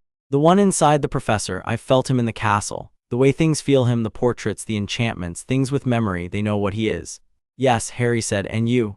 Yes. She looked at him with the comprehensive gaze of someone who had centuries to develop their perception. You're going to face him eventually. Yes, Harry said. Does that frighten you? Harry considered this honestly. He thought about Voldemort's consciousness behind Quirrell's eyes, dense and ancient, and compressed by terror and dark ambition into something that had entirely lost the shape of the person it had once been. He thought about what kind of fear had to exist in a person to make them do what Tom Riddle had done, not just the dark magic, not just the murders, but the fundamental act of tearing his own soul apart to avoid the one thing that was coming regardless. The desperation of that, the waste of it. No, Harry said, but I feel sorry for him a little. The Grey Lady looked at him for a long time, then she said, You're very strange. I know, Harry said. Something moved across her face, not quite a smile, but something in the register of it. Your mother, she said, was extraordinary from what I understand. She was here before your time. I remember her as I remember all of them. She had a quality. She paused, looking for the word. She made the castle glad when she was in it. It's a specific thing that not many people manage it. Harry held this for a moment, filed it in the place where he kept things about Lily carefully like the stones he'd polished in childhood. Thank you, he said. The Grey Lady inclined her head. Then she said, the something in the lower dungeons. You said it was repelled by him, the sacrifice magic. Yes. My mother wove her death into it, the Grey Lady said, and the fine tension in her structure rang like a string plucked once and then held. The very end of her, the willing part of it. She put herself into the stone of this castle in a way that no spell and no dark power can touch. A pause. It's not the stone he's after, I think. It's not just the philosopher's stone. He wants to understand that kind of magic, the kind you can't perform unless you mean it. He never will, Harry said quietly. That's the thing, you can't get there from where he is. The whole path he chose closes that door. I know, the Grey Lady said. I think he knows it too, somewhere underneath everything else. And I think that's the most terrible thing about him. They sat in the window embrasure in the November dark, the living son of death and the dead daughter of a founder, and looked out at the lake and said nothing for a while, which was its own kind of conversation and required no maintenance. Eventually the Grey Lady faded, gradually, the way she'd appeared, and Harry sat alone in the cold stone window with his wand across his knees and the castle breathing around him, the great slow breath of a building full of sleeping children, and thought about his mother weaving herself into stone, and thought about Voldemort trying to understand a door he'd permanently locked himself out of, and found that the Grey Lady had been right. It was the most terrible thing. He went back to the dormitory and lay in his bed and listened to the sleeping breathing of his dormitory mates, and thought about courage and sacrifice and the specific magnitude of love that could change the structure of the world by simply existing without compromise. And at some point during this, thinking fell asleep without meaning to. He didn't dream. The first real moment happened in potions, 4 days later, and it was Draco Malfoy who started it. Harry had, in the weeks since term began, developed a precise understanding of Malfoy's relationship with fear. It operated as a dial, the way fear often did in intelligent people. When he felt more in control of a situation, the fear was better managed, almost invisible, translated entirely into the performance of contempt and social authority. When control slipped, the fear surfaced in Malfoy rather than retreating, attacked, which was the response of someone who had been taught that showing weakness was the greater danger. In potions, Malfoy had control. This was Snape's domain, and Snape's domain meant Slytherin advantage, meant Malfoy felt structurally safe. Which was why, apparently, it had seemed like a good time to make a comment. Neville had dropped something, a critical ingredient, and the reaction in his cauldron had started doing something that was moving between pale blue and a color that didn't quite exist in normal light. And Malfoy from the next bench said, with the particular viciousness of someone playing to a room, Merlin Longbottom, did you eat your potion or brew it? My grandmother could manage this, and she's been dead 3 years. The laughter that rippled through the Slytherin side of the room was the social performance kind. Neville had gone red and was staring at his cauldron with the expression of someone trying to use physical willpower to prevent a disaster that was now largely beyond his control. Harry was already moving. Not fast, unhurried, deliberate. He crossed the aisle between the benches, corrected the neutralizing element that Neville needed with a straightforward addition that solved the color problem in approximately 4 seconds, and then he turned and looked at Draco Malfoy. The laughter had stopped when Harry moved. It stopped fully when Harry turned. Malfoy met his gaze because he had too much pride not to, but his hands had gone flat on his bench and his jaw was tight, and in the gap between his performance and his reality, Harry could see the dial turning. The grandmother, Harry said. Is it recent? Malfoy blinked, didn't answer. 3 years, Harry said. That's recent for grief. I know how grief, he paused, chose the words precisely. I know how grief makes people hard. It's not an excuse, but I know where it comes from. The silence in the classroom was total. Not a cauldron bubbling, not a stool scraping. Even Snape at his desk in the front hadn't moved, watching this with the contained attention of someone monitoring an unpredictable chemical reaction. Malfoy's dial, Harry noted, had not turned toward fear.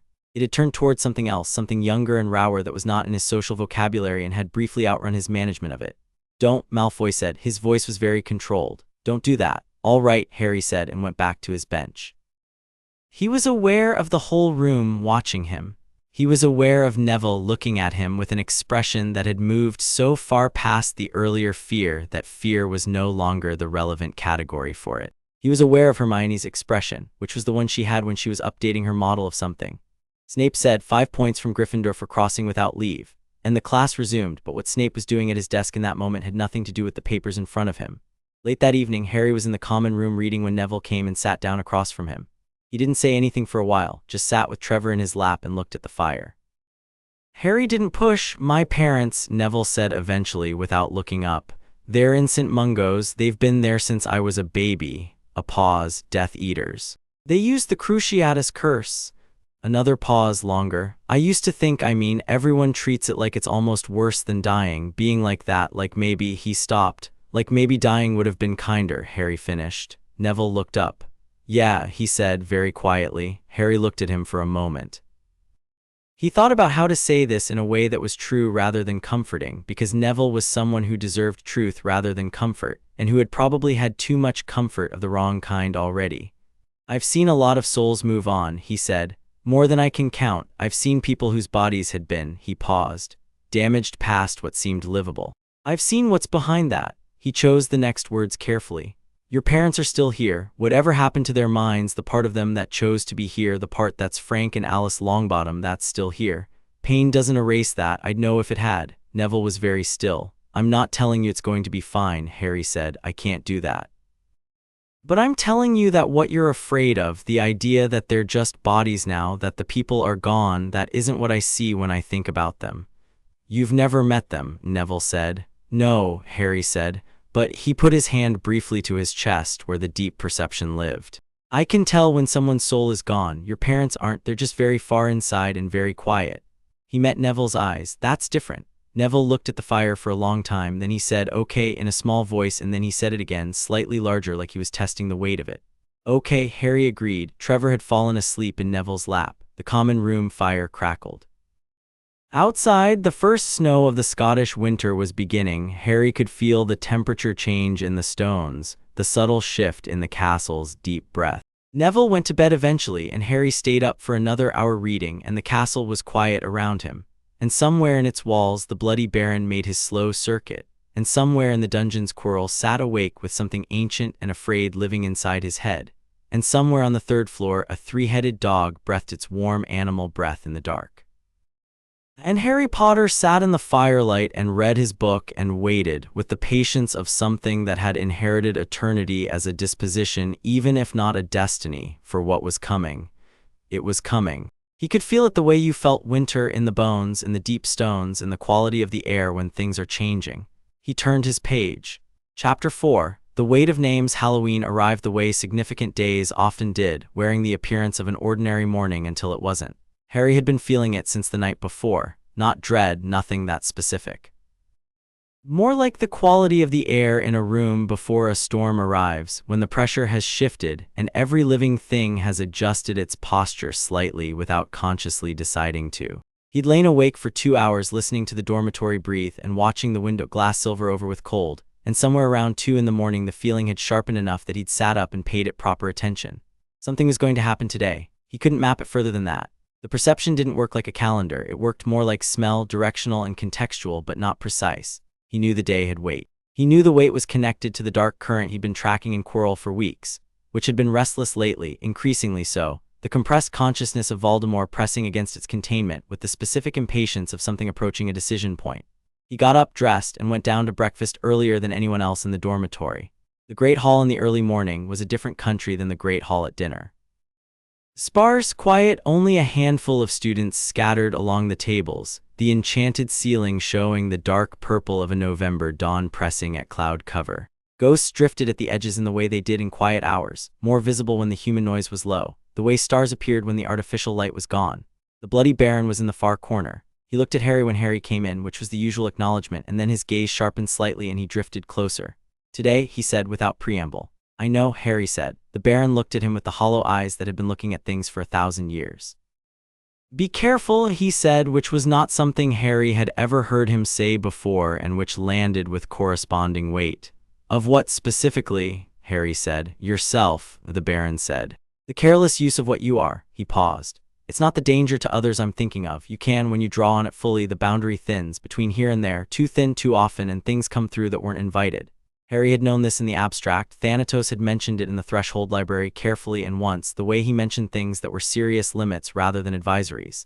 "I'll be careful," he said. "You're 11, the Baron said, and there was something in it, not quite parental, nothing that uncomplicated, but the weight of someone who had watched 11-year-olds from a distance for 1,000 years and knew what 11-year-olds did with good intentions and significant power.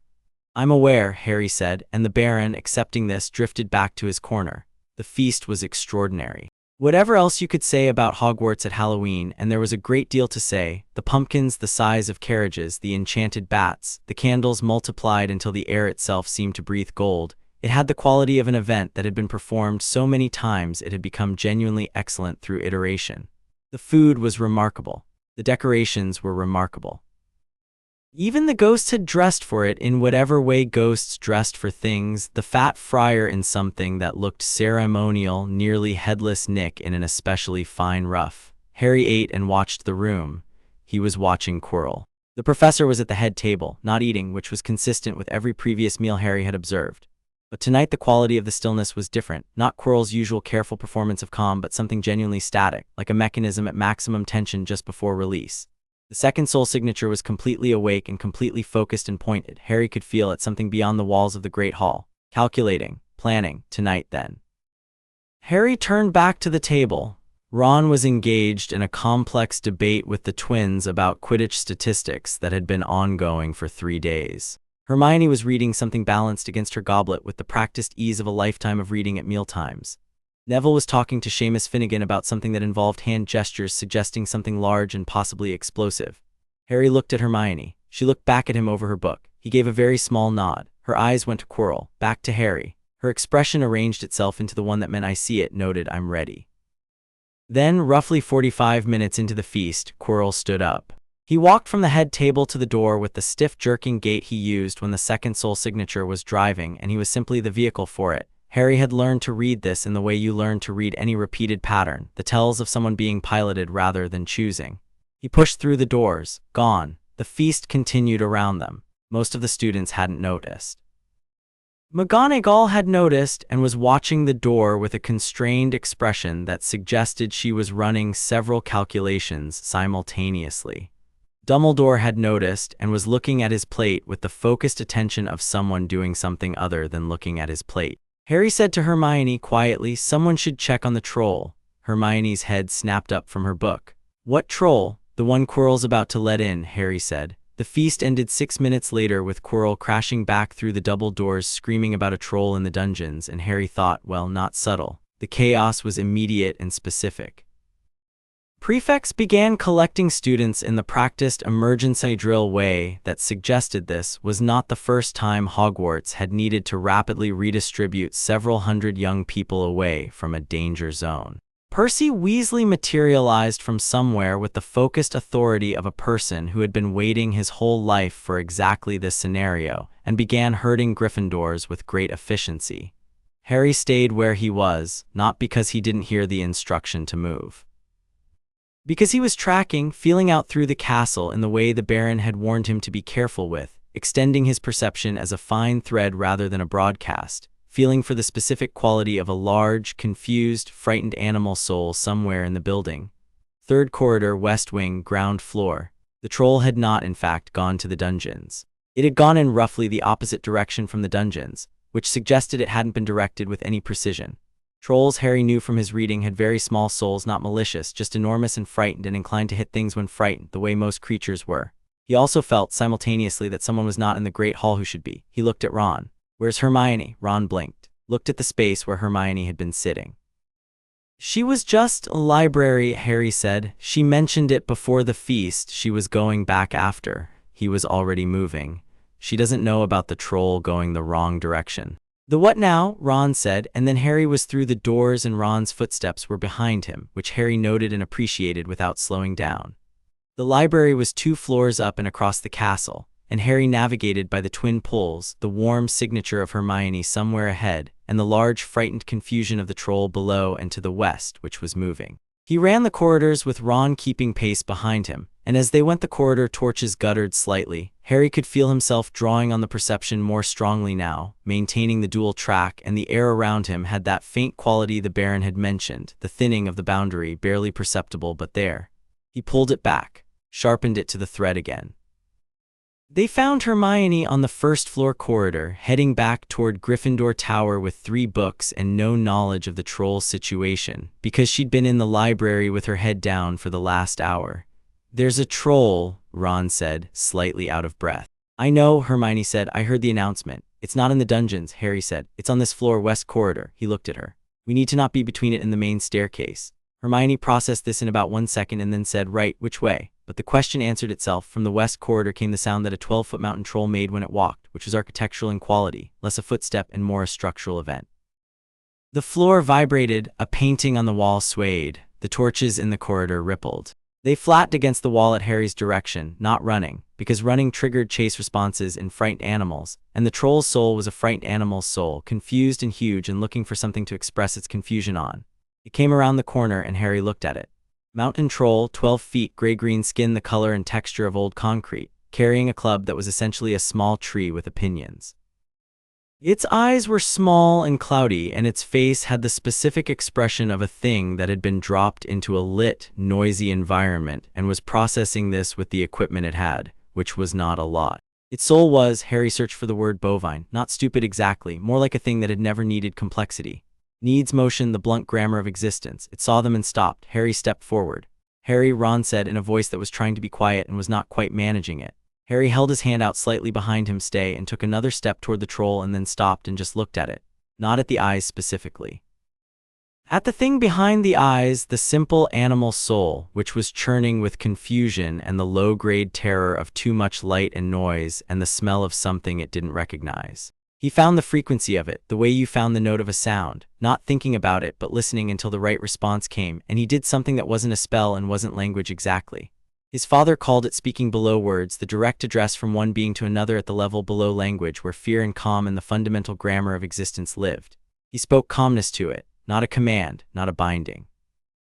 He was careful about that. The Baron's warning was in him, the reminder about not going too far, about the difference between persuasion and the use of something larger. He simply offered the quality of calm the way you offered a frightened dog your hand, open, unhurried, without demand.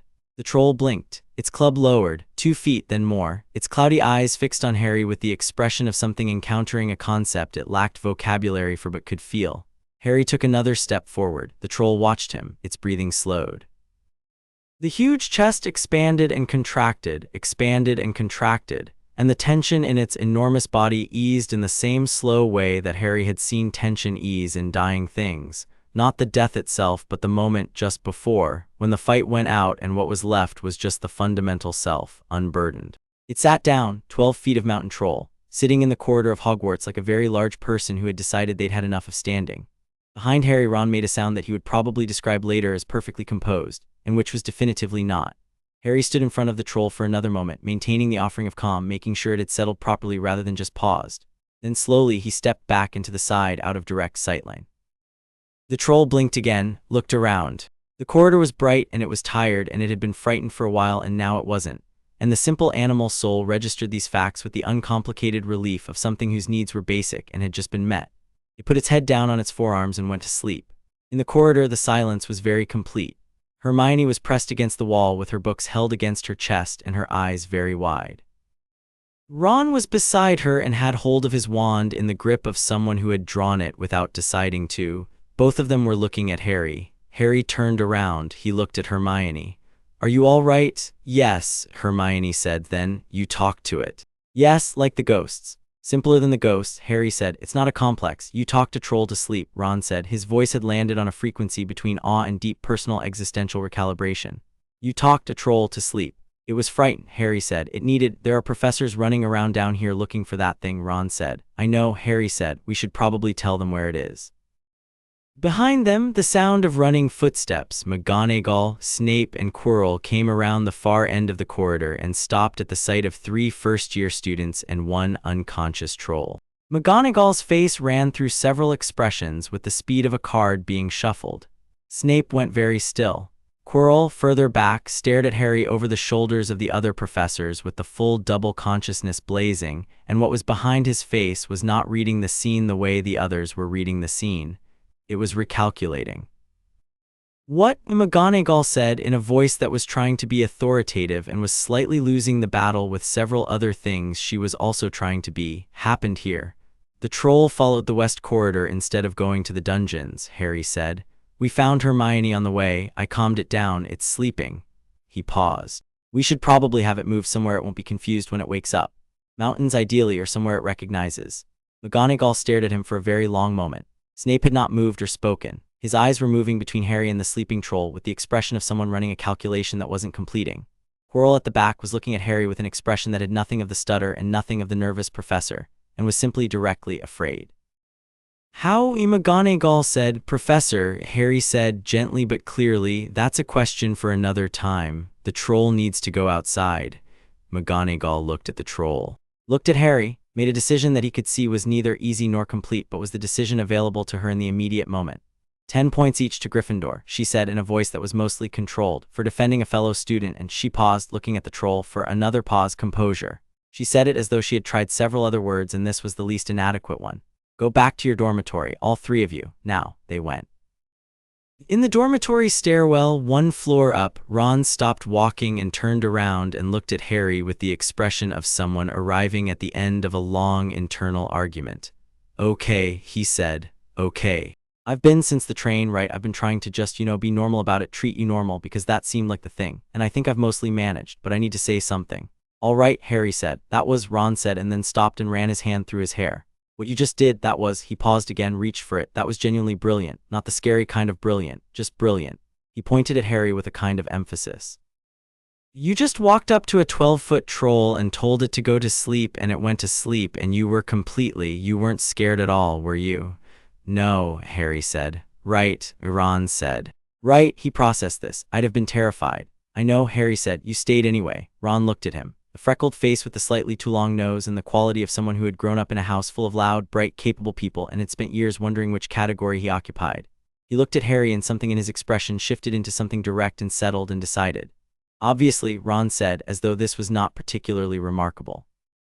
Hermione, 2 steps above them on the stairwell, had been quiet since the corridor. She said now, without turning around, "Quirrell let that troll in." "Yes," Harry said, "on purpose, as a distraction." "Yes." She turned around. Her face had the specific quality of someone who has assembled enough pieces of a puzzle that the picture is visible even if the edges aren't all present. "He's going for the stone," she said. "Tonight, he was going to use the troll to clear everyone out or distract the teachers while he didn't get it," Harry said. "I know if he had, he's back in his quarters now." He paused. He didn't expect the troll to be stopped this quickly. It disrupted the timing. "Which means he'll try again," Hermione said. "Yes," Harry said, "so we need to be ready." "Yes," Harry said. Ron looked between them. "When you 2 say we," he said, "you do mean all 3 of us, right? As in me specifically included in the we?"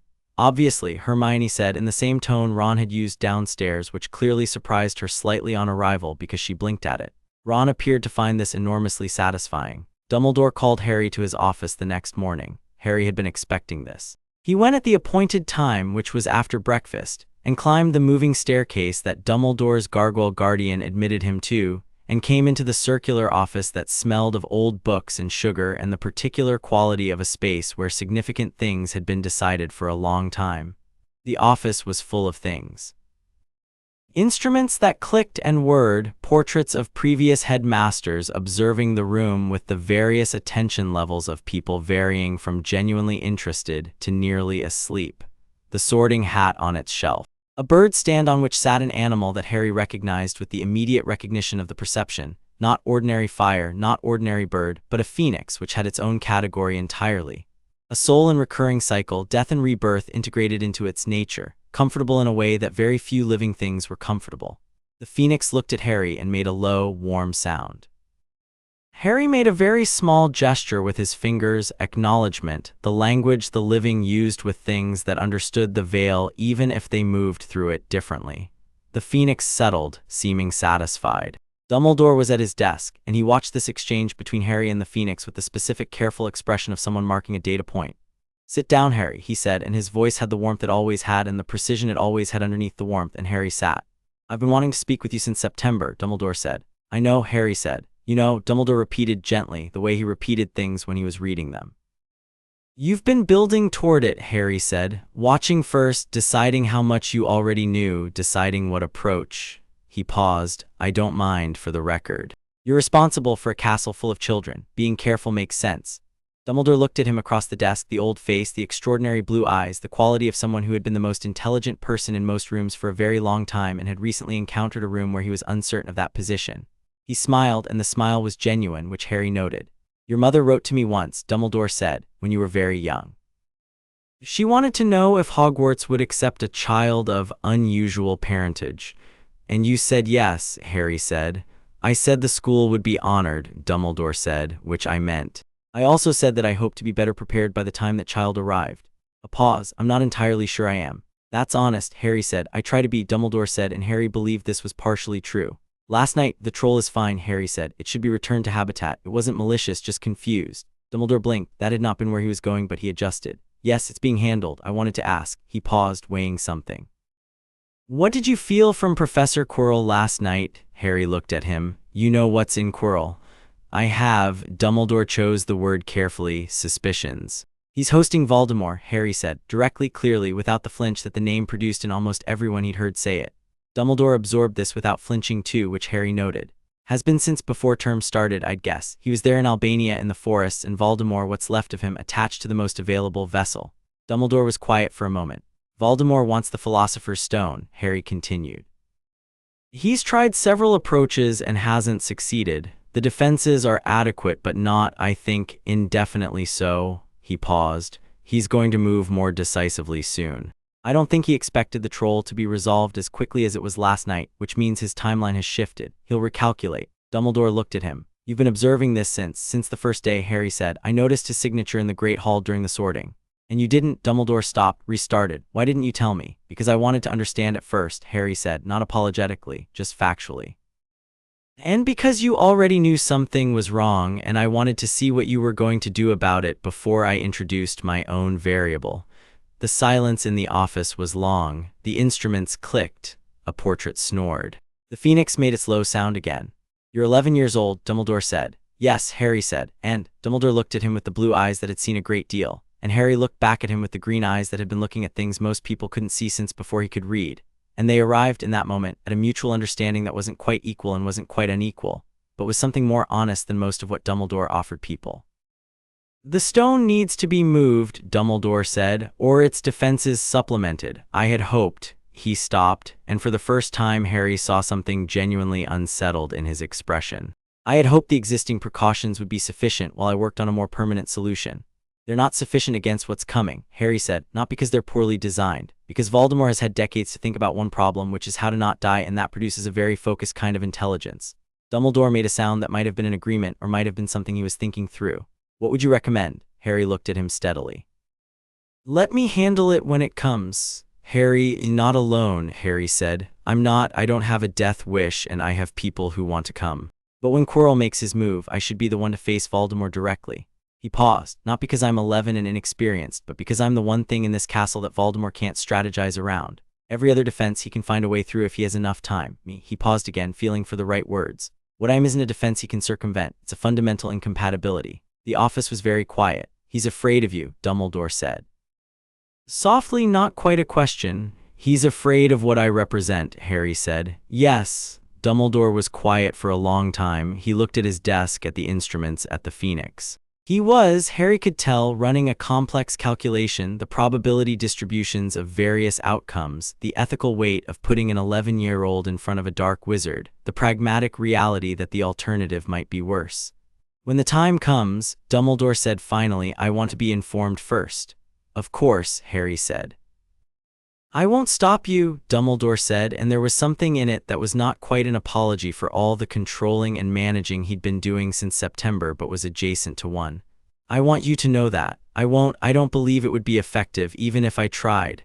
That's probably right, Harry said. Does that bother you? That I know, Harry said. I understand what you are and why you do what you do. You're trying to protect everyone. That means managing what you can't predict. He paused. I'm difficult to predict. Significantly, Dumbledore said, and the warmth in his voice became briefly genuine in a different way, something more personal. Harry stood up. I'll let you know when it moves, he said. And Professor, he paused at the door. The stone is safe enough for now. He's recalibrating.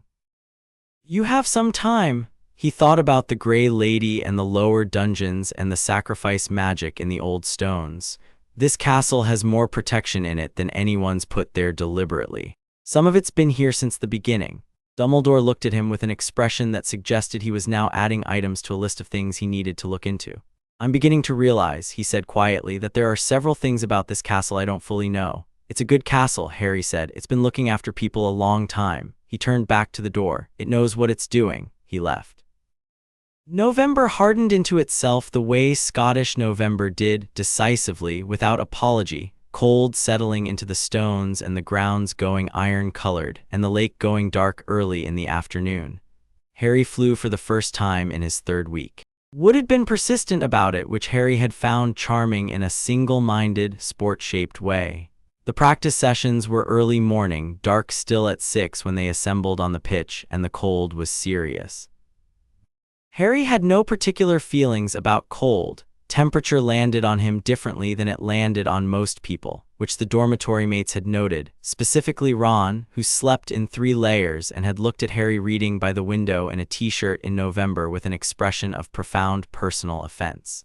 The broomstick, a Nimbus 2000 that Wood had produced with the reverence of a religious artifact, responded to Harry the way most things responded to him, which was immediately and without resistance.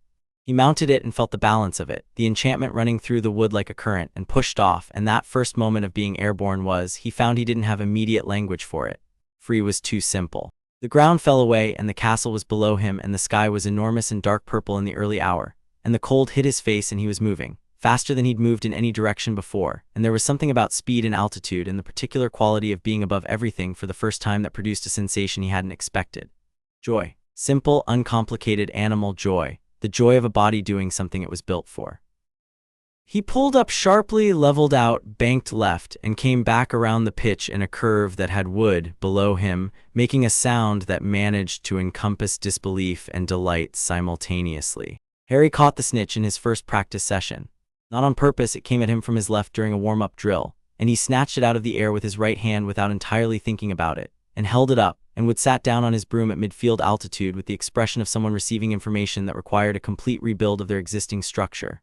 Right, Wood said. Right, okay, we're going to win the cup. Harry looked at the snitch in his hand. It struggled briefly, found his grip absolute, and stilled. He looked at it for a moment, the small golden wings, the way the enchantment in it pulsed with its own quick-tempo life. He released it and watched it vanish back into the gray morning air. He found he was smiling, an actual unguarded smile, the kind that arrived without consultation. He caught Ron and Hermione watching from the stands. Hermione had a book but wasn't reading it, and Ron was leaning forward on his elbows with a huge grin that he made no effort to contain. Harry banked over them. 15 minutes until breakfast, he called down. You caught the snitch, Ron called back. I noticed. In practice. Ron pointed at him with the energy of someone registering a world event. In your first practice, breakfast, Harry said, and flew back to the pitch, still smiling. It was the smile he was thinking about later in the evening, when Neville sat with him in the common room again and they talked carefully, not about anything large, just about the day and the flying and what herbology had been doing with the most recent project. The comfortable, ordinary talk of people who have decided each other is safe. Harry found he was collecting these moments. The way he collected everything carefully without making them mean more than they were, and without letting them mean less. The fire crackled. Hermione was cross-referencing 3 books about wizarding law at the other table, and Ron was beating Dean Thomas at chess, and Neville was talking about the exact specifications of the best soil conditions for Devil's Snare, and Harry listened and found that the warmth from the morning's flying was still in him, small and persistent and real. Somewhere below in the dungeons, Quirrell sat in his room with his hands on the desk and something ancient and terrified coiled inside his skull, and thought about the son of Thanatos sitting 12 feet away in his classroom every week, taking notes with his blackthorn and yew wand resting casually on the desk, and recalculated. And Harry, in the Gryffindor common room, felt the recalculation happen from across the castle, the way you felt a change in weather in the bones, in the deep stones, and set it aside for the moment and went back to listening to Neville talk about soil. The year moved. The days accumulated. And in the deep structure of the castle, in the old stones where Lily Potter's quality had once made it glad, something that had been waiting for a very long time felt what was walking its corridors and settled slightly into a watchfulness that was less vigilance and more recognition. The castle knew what it was looking at. It had been a long time, but it knew. Chapter 5, The Mirror and the Man Without a Shadow. December arrived and brought 2 things with it: snow and the increasing certainty that something was about to break. Harry felt the latter the way he felt most things in the structure beneath the surface, the deep read of a situation's momentum. Quirrell had been different since Halloween, not more nervous, less, which was the tell. The stuttering had thinned out.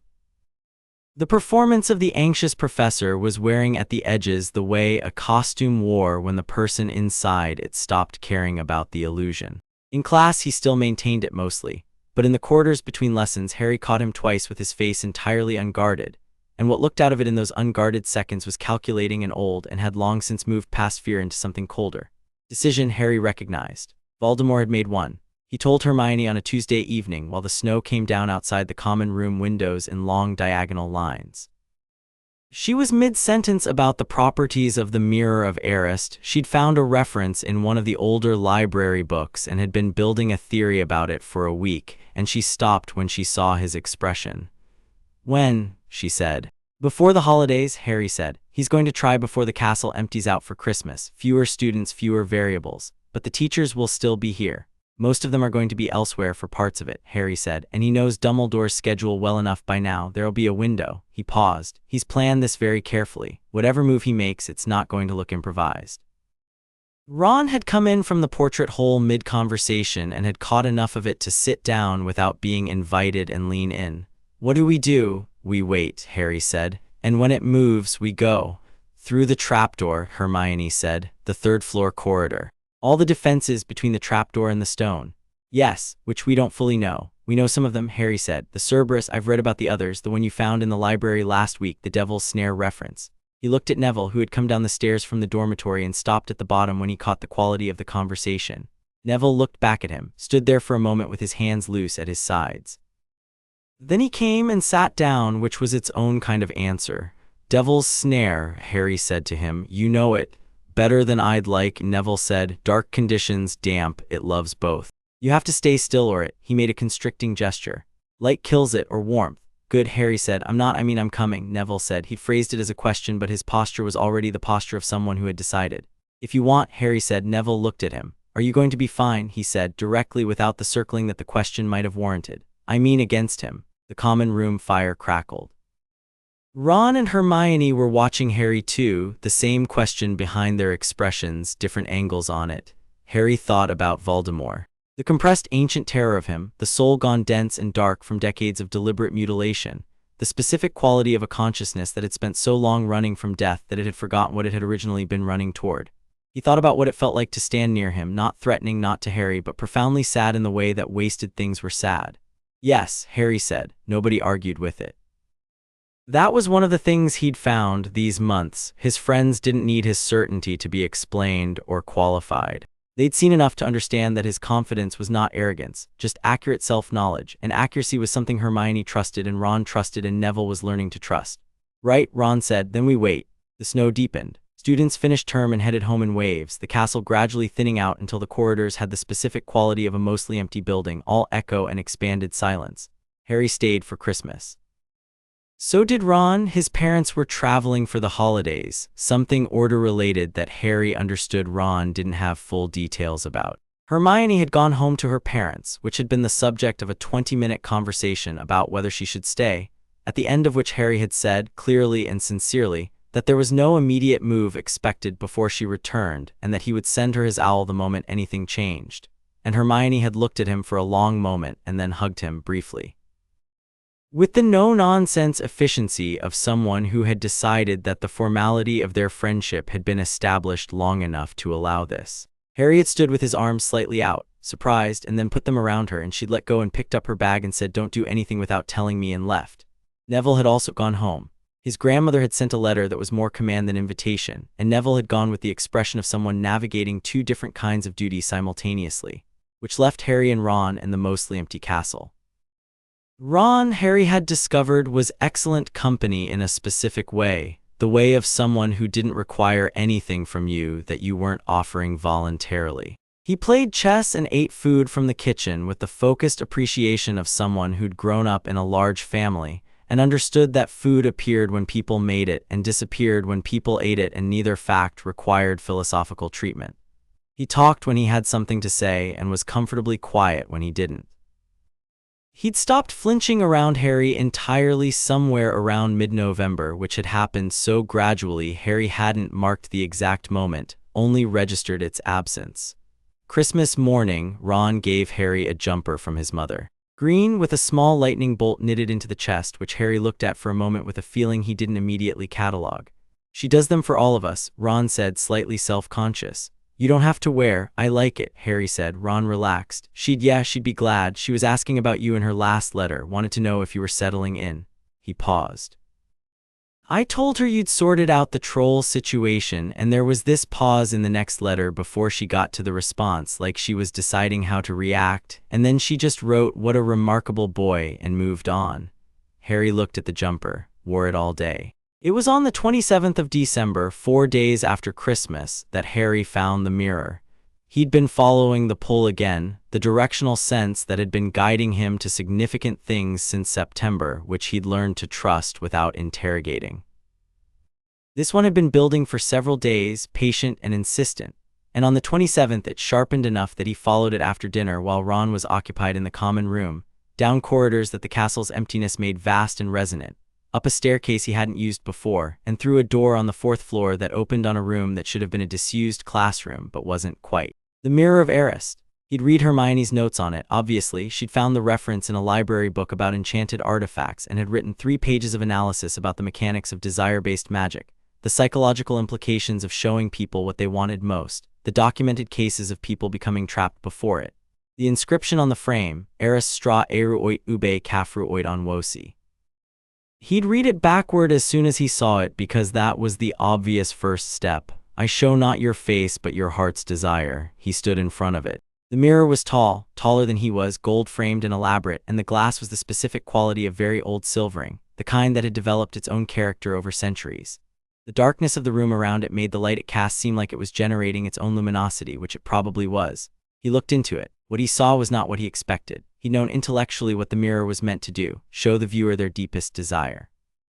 He'd half expected to see his mother, which would have been the obvious content for someone who had never known her. He'd half expected to see his father in his full form rather than the threshold dream version, which would also have made sense.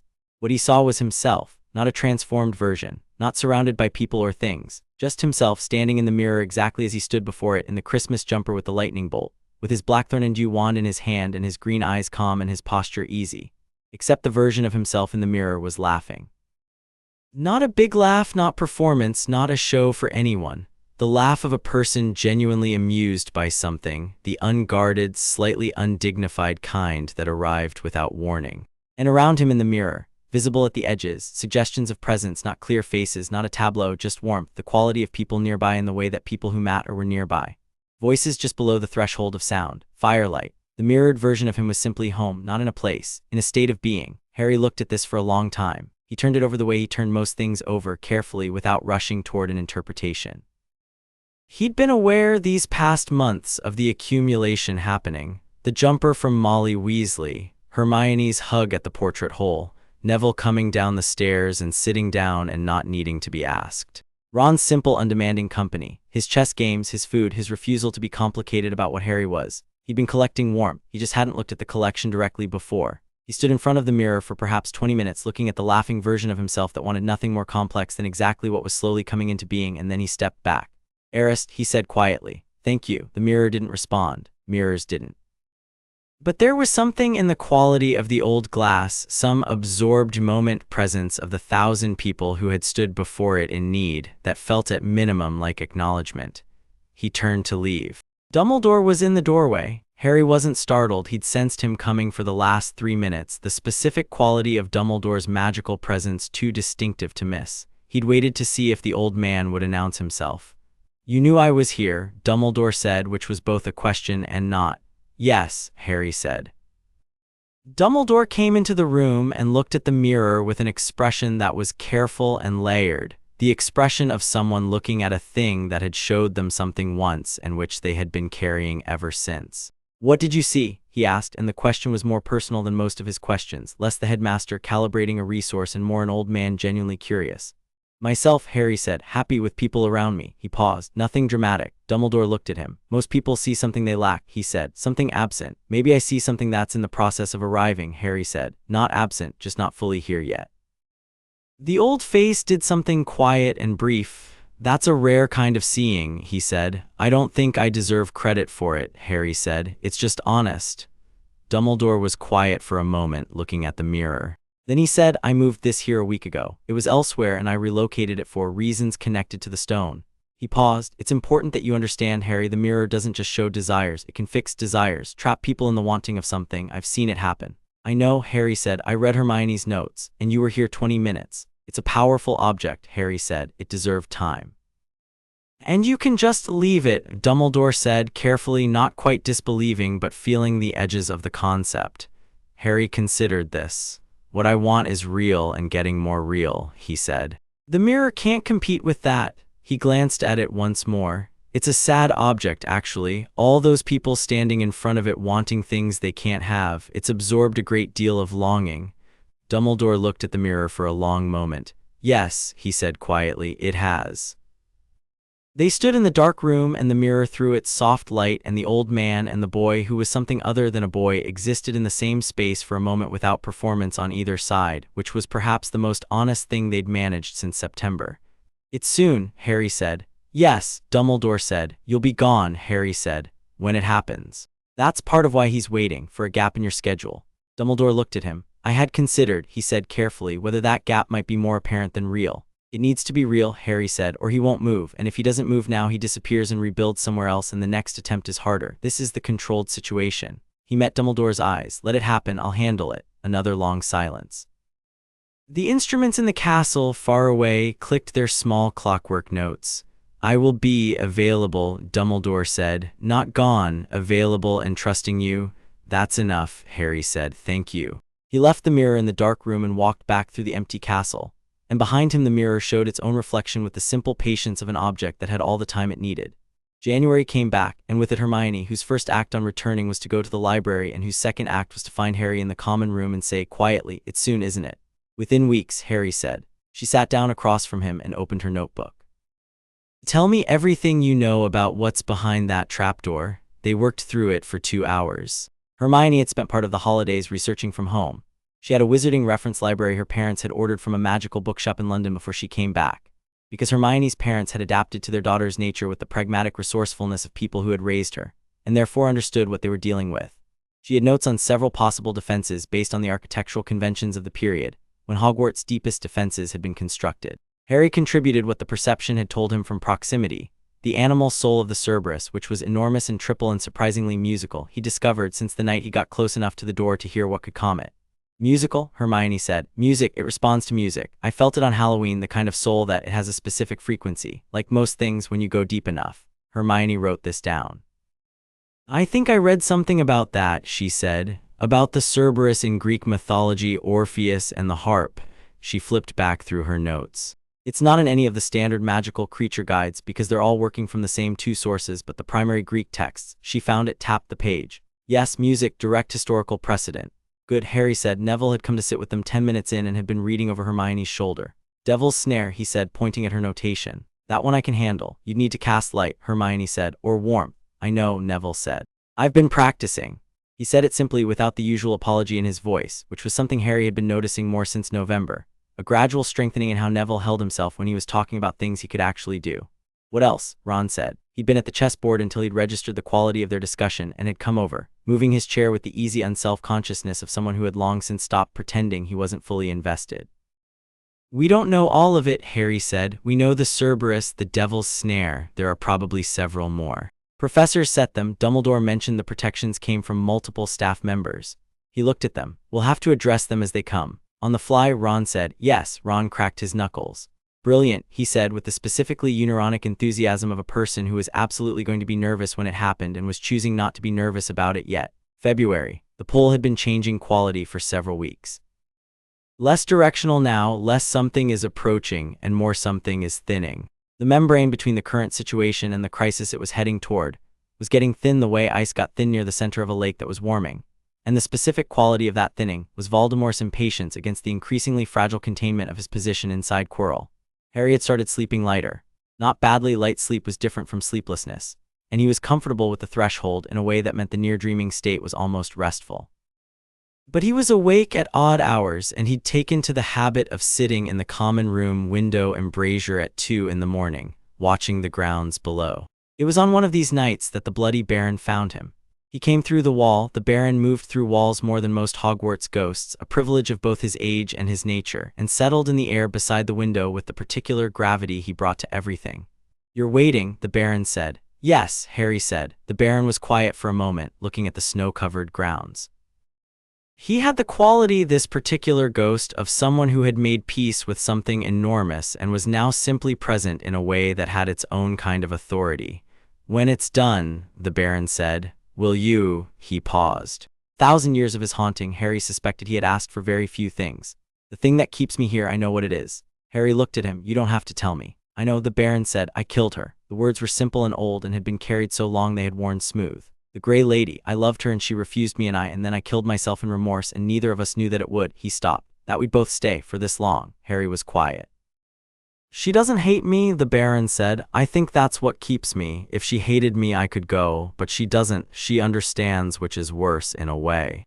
More complicated. He paused. I don't know how to resolve it. Do you need to resolve it? Harry said. Or do you need to accept that it can't be resolved and decide to go anyway? The Baron looked at him. Unresolved things can be carried, Harry said, or set down. You don't have to fix something to be allowed to stop carrying it. He paused. My father would say there's no requirement for completion before passage. Not everything needs to be finished. The Baron was very still. The silver blood on his robes seemed darker tonight, or maybe it was the hour, the low light. She'd be all right, Harry said, without you here. She's been here 1,000 years, and she knows what this place is, and he stopped, softened it. She'd miss you, but she'd be all right. The Baron made a sound that was the closest to something human Harry had heard from him. Then he was quiet for a long time. I'll think about it, he said. Take your time, Harry said. That's one thing you have plenty of. The ghost looked at him with an expression that encompassed the full weight of the century, and then settled on something specific and genuine. Your mother, he said, made the castle glad when she walked in it. I know, Harry said. The Grey Lady told me. She told you, the Baron said, slightly surprised. Yes. Then, and there was something almost wondering in his ancient voice, she trusts you. I hope so, Harry said. The Baron drifted toward the wall, paused. Son of the Pale One, he said. When it comes, be careful, not for the danger to yourself, for the weight of it afterward. The full use of what you are, it leaves marks, even on the one using it. I know, Harry said. You've said. I'm saying it again, the Baron said with the faintest edge of something that in anyone else would have been affection. Because you're 11 and your father isn't here and someone has to. Harry looked at him for a moment. Thank you, he said. The Baron went through the wall. The Quidditch match in February was the one that mattered, and everyone knew it was the one that mattered. And the Slytherin contingent arrived in the stands in green and silver, with the focused energy of a house that had lost 2 previous matches and was recalibrating its social strategy around this one. Draco Malfoy was in the stands rather than on the pitch. Slytherin wasn't playing, and Harry saw him before the match, in the corridor under the stands, not with his usual complement of Crabbe and Goyle, but alone, which was unusual enough to note. Malfoy fell into step beside Harry briefly as he was heading to the changing room, not with the old territorial aggression. Just walking. Potter, he said. Malfoy, Harry said. A pause. They walked together for about 30 feet, which was long enough to be deliberate and too short to be accidental. You're going to catch the snitch today, Malfoy said. Not a question, not quite a compliment. The specific tone of someone making an observation they've run through several framings and settled on the most neutral. Probably, Harry said. Ravenclaw's Seeker is quicker than the one last match, Malfoy said. Not as quick as you, but... Harry glanced at him. Malfoy's jaw was set in the way it was when he was having an argument with himself about something, and the argument was losing to what he actually meant. Why are you telling me this? Malfoy looked at the corridor ahead. No reason, he said, and then quieter, not quite under his breath. Fly well. He peeled off toward the stands. Harry watched him go. 14-year-old trajectory Draco Malfoy had been mapped out in the books. Hermione's research had found the Death Eater path, the choices made under pressure, the whole predictable arc of someone who'd been told what they were until they believed it. This Malfoy was 11 and still deciding. Harry couldn't see the future, didn't work that way, but he could see the shape of a person's present self and guess at the directions available to it. The direction available to Draco Malfoy was not fixed. Not yet. Interesting, Harry thought, and went to get his broom. He caught the snitch in 14 minutes. Not because he was showing off, the Ravenclaw Seeker was fast and Harry had to work for it. A diagonal dive at 40 feet that he pulled out of at 15 with the specific complete commitment of someone who doesn't have the option of losing his nerve. His hand closed on it, and the Hufflepuff referee's whistle blew, and the Gryffindor stands became a wall of red noise. He landed, and Ron was there immediately with both fists in the air, and Hermione behind him with her hair everywhere from the wind of the stands, and Neville with an expression of uncomplicated joy that was one of the best things Harry had seen. 14 minutes, Ron was saying, not to anyone specifically, just into the general air. 14, the record for Hogwarts is 22, Harry said. 22 minutes and you did it in 14. I was counting, Harry said. Ron put him in a headlock, which was not a thing Harry had experienced before, and Harry found he didn't mind it. That evening, March just beginning to show in the quality of the light even as the snow was still on the ground. Harry was on his way back from the bathroom at 2 in the morning when he felt it. Not a pull this time. Something sharper, the snap of a threshold being crossed. Quirrell, moving with purpose and not the purpose of a professor going to get a drink of water. Moving through the castle with the focused, committed momentum of someone who had passed their decision point and was in execution. Tonight. Harry stood in the corridor in his pajamas for a moment and let the feeling fully arrive. Felt the second soul signature burning like a coal through 5 floors of castle, heading upward, then the 3rd floor, the locked door. He went back to the dormitory. Ron was asleep but not deeply. He woke at the sound of the door with the quick reflexes of someone who'd been sleeping with one ear open, which suggested he'd been waiting. He looked at Harry's face. Now, Ron said. Now, Harry said. Ron was out of bed before the word was finished. They woke Neville, who inhaled sharply and sat up and reached for his wand before he was fully conscious, which Harry noted with something warmer than just approval. Then Hermione at the bottom of the girls' stairs, where Harry knocked 3 times and she opened the door in about 30 seconds in her dressing gown with her wand already in her hand. I was awake, she said. I know, Harry said. The 4 of them stood in the common room in the firelight, which had burned low and painted everything amber and shadow, and looked at each other. The trapdoor, Hermione said. The trapdoor, Harry confirmed. He's already through the door, Neville said. Not a question he'd been developing these months. A secondary sensitivity that Harry suspected was less mystical and more the simple attunement of someone who'd been paying close attention to how Harry moved through the world and had started to read the same signals at his own level. The Cerberus won't be a problem, Harry said. I'll handle that. After that, Devil's Snare, Neville said. Me. Whatever comes next, Hermione said. And whatever comes after that, Ron said. Harry looked at them, these 3 people who had walked toward him when most people had walked away. He felt not the laughing version of himself from the mirror, not yet, but the thing that was making that version possible. Thank you, he said, and meant it absolutely, and they all heard that he meant it. Don't get sentimental, Ron said, pulling on his robe. Let's go. The 3rd floor corridor at 2 in the morning was different from the 3rd floor corridor in daylight in every way that mattered. The castle was almost fully quiet, not the sleeping quiet of term time, but the deeper quiet of a building with 40 students and minimal staff, a holiday skeleton of itself.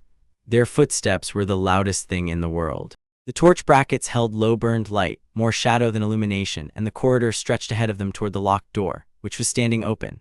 Harry looked at it, the door that had been locked every day since September, standing open now with something that felt like an exhale, the release of long-held tension.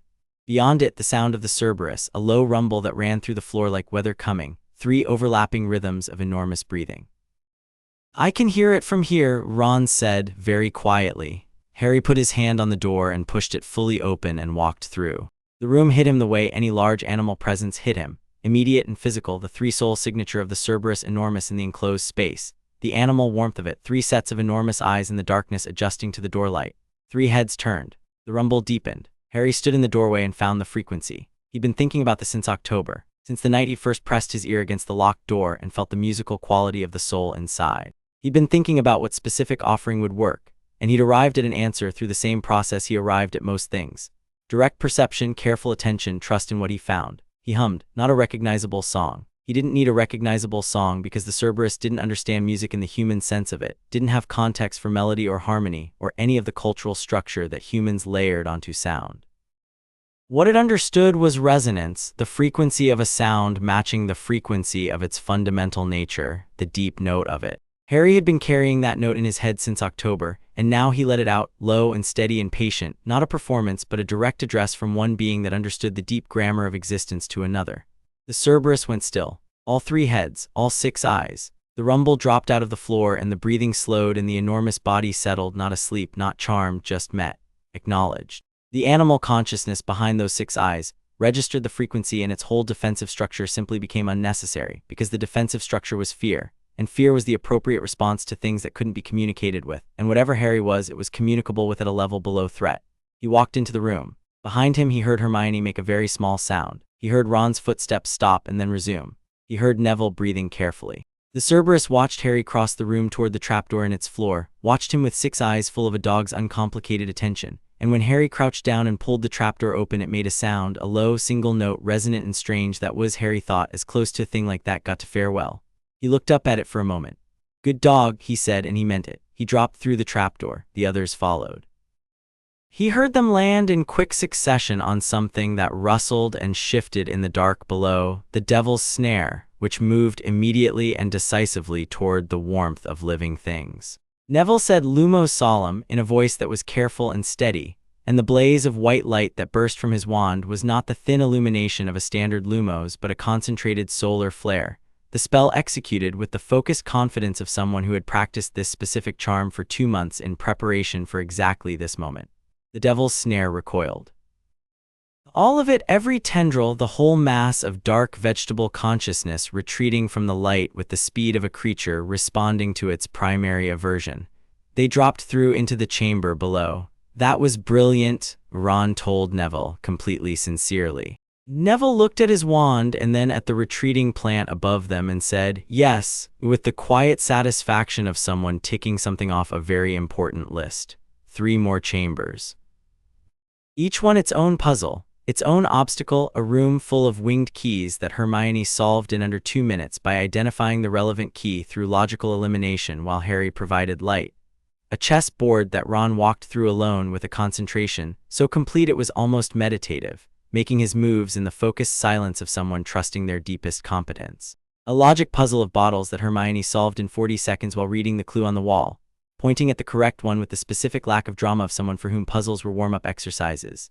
Each chamber Harry felt the second soul signature getting closer and hotter and more singular, no longer distributed through Quirrell's careful suppression, but concentrated and burning, the last containment removed by proximity to the thing it had spent months pursuing.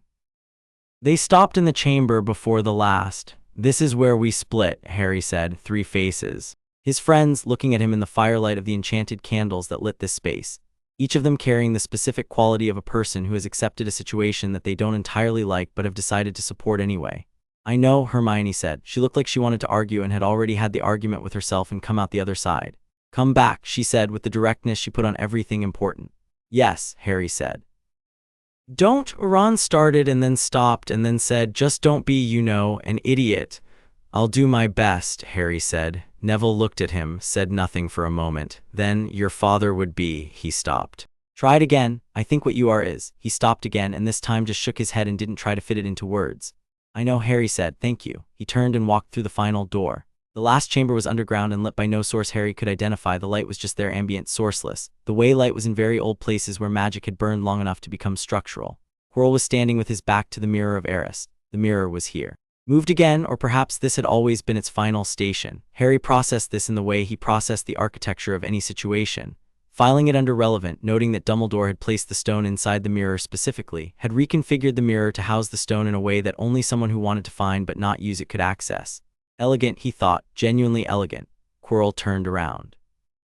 "I wondered when you would come," he said, and the stutter was entirely gone now, and the voice was his own but also not, resonant with the second consciousness, the two of them stacked in a way that had clearly become less containment and more collaboration.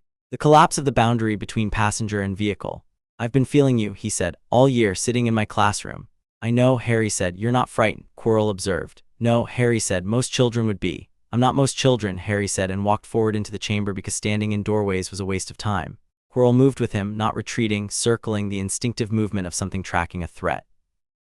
His face was doing several things simultaneously, the Quirrell consciousness and the Voldemort consciousness alternating in a way that was no longer smooth, the seams showing. "What are you?" he said, and the voice went lower, more resonant, more purely Voldemort than Quirrell. "You know what I am," Harry said. "You've known since the feast in September." "Thanatos," the voice said, the name in that voice not the fear Harry had expected but something rower. "His son." "Yes."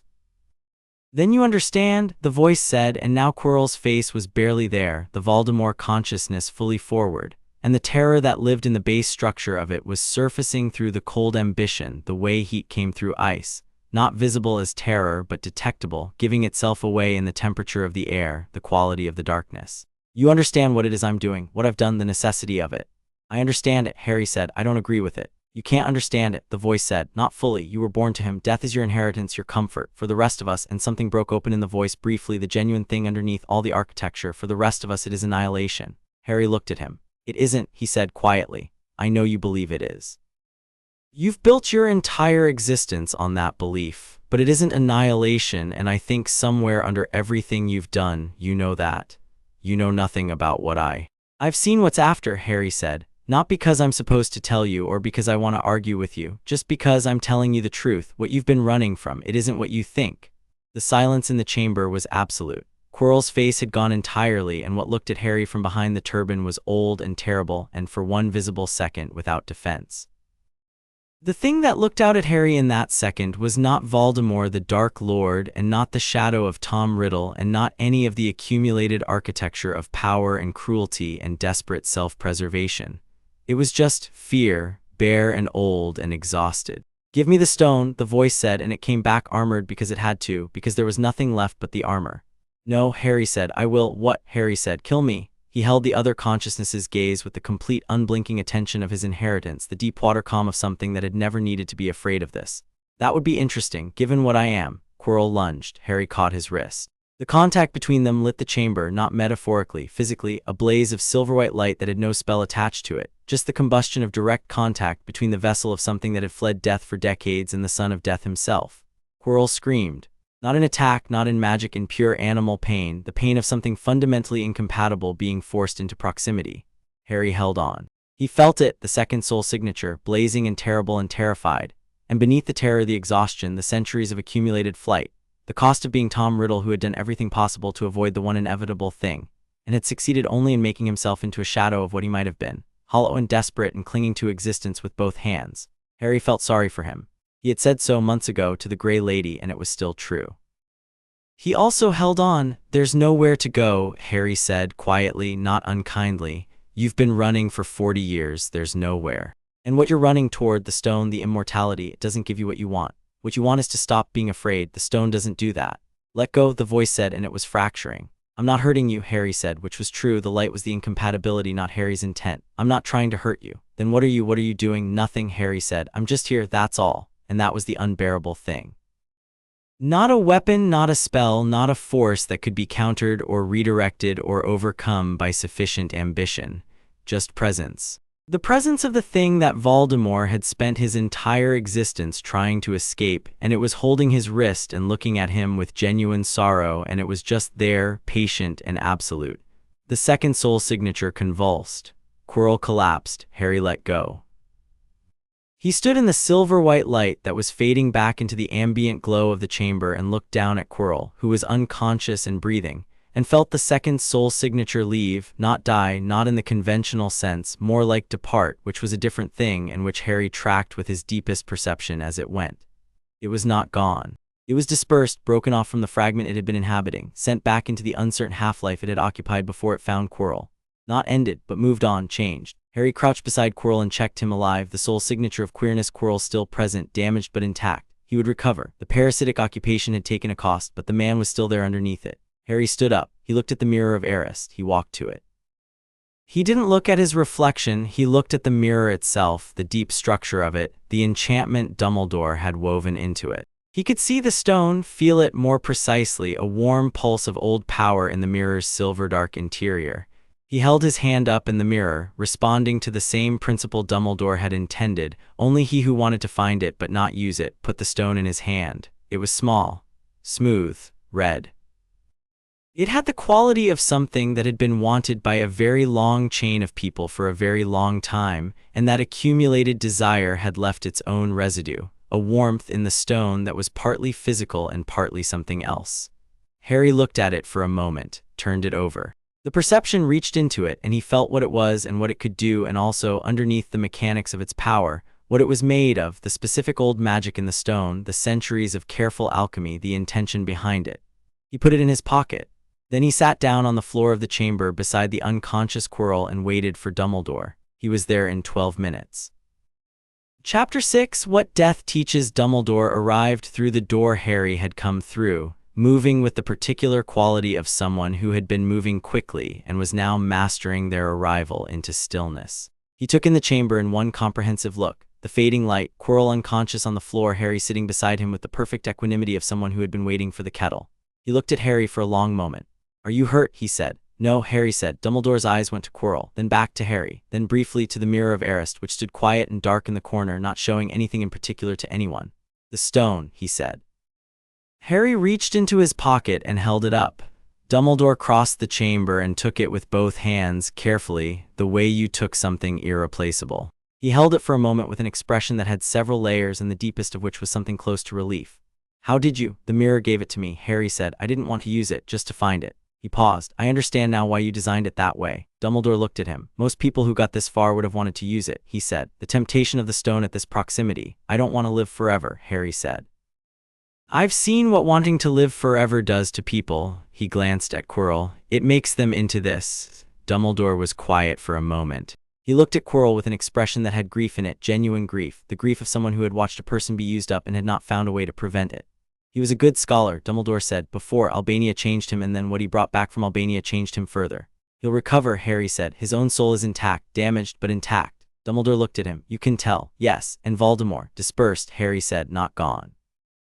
He doesn't have enough of himself left to reattach to a host quickly. He'll need time and a different approach." He paused. "He'll come back eventually. He hasn't accepted anything. He's just been delayed." "That's what I feared," Dumbledore said. "It's what it is," Harry said. "The delay is time. Time is useful." He stood up, brushing dust from his pajamas with the mild domesticity of someone returning from an interrupted sleep rather than a confrontation with a fragmented Dark Lord.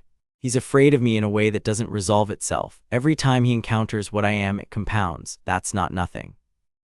Dumbledore looked at him with the blue eyes that were doing the complicated thing they did when he was updating a significant model. "You told him something," he said. "About what comes after." Harry looked at him steadily. "I told him the truth." "And what is the truth?" Harry considered this, whether to share it, how much to share, what Dumbledore could do with it if he had it versus what Harry should keep in the particular privacy of what his nature had shown him. He decided on partial honesty, which was as complete as the situation warranted.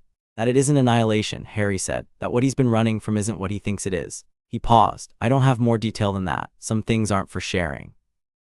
Dumbledore absorbed this without pushing. He looked at the stone in his hands. Then he looked at the chamber around him, the protections, Quirrell on the floor, the boy standing in his pajamas having resolved the situation that Dumbledore had spent months preparing contingencies for.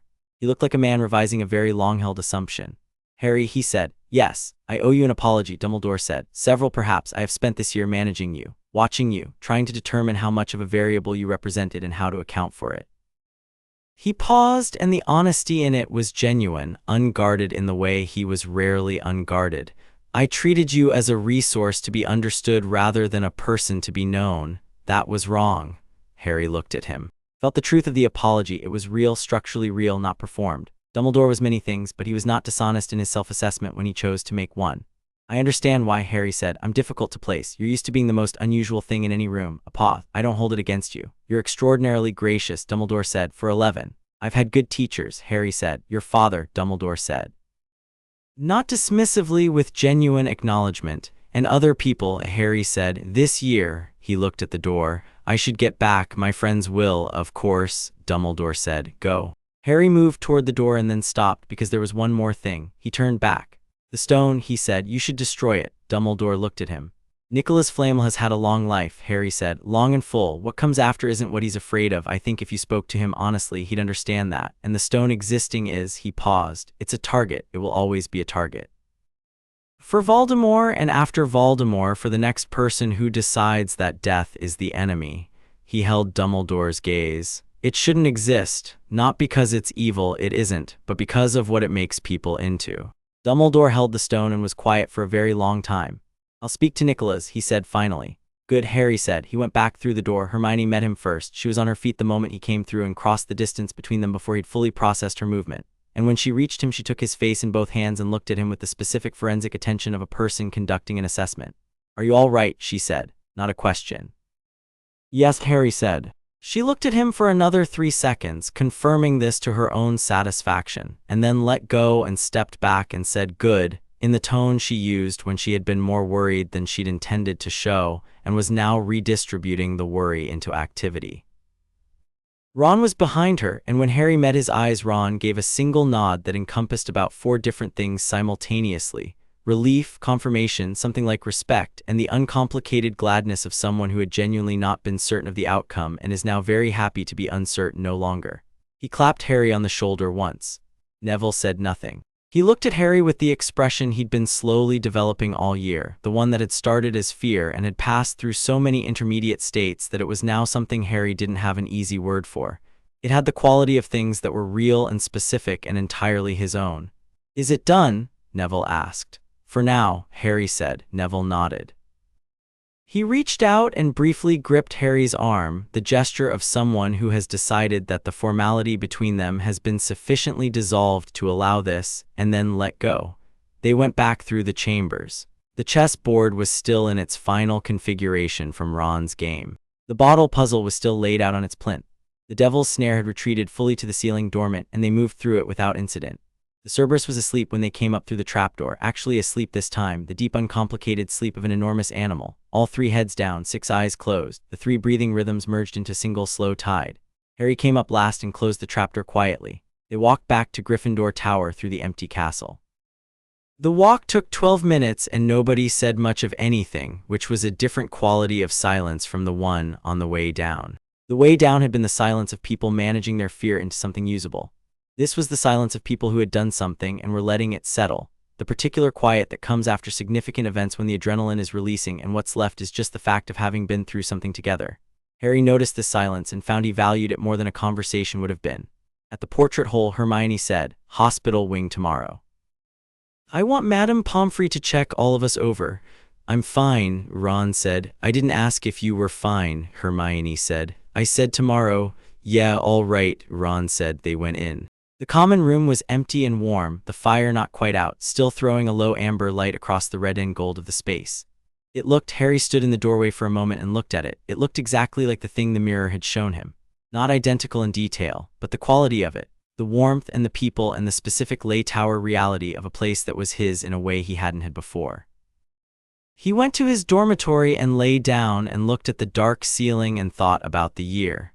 September, a castle full of fear, his first morning at a table where the ghosts oriented toward him and the living moved slightly away. October, the troll sleeping in the corridor, Neville's face when Harry found Trevor. The first time he'd felt Ron's absence of fear become something more positive than mere tolerance. November, flying Neville in the firelight, Hermione's questions accelerating past caution into pure intellectual delight. December, the mirror showing him his laughing self. January, Hermione's hug at the portrait hole. February, Malfoy in the corridor under the stand saying, "Fly well."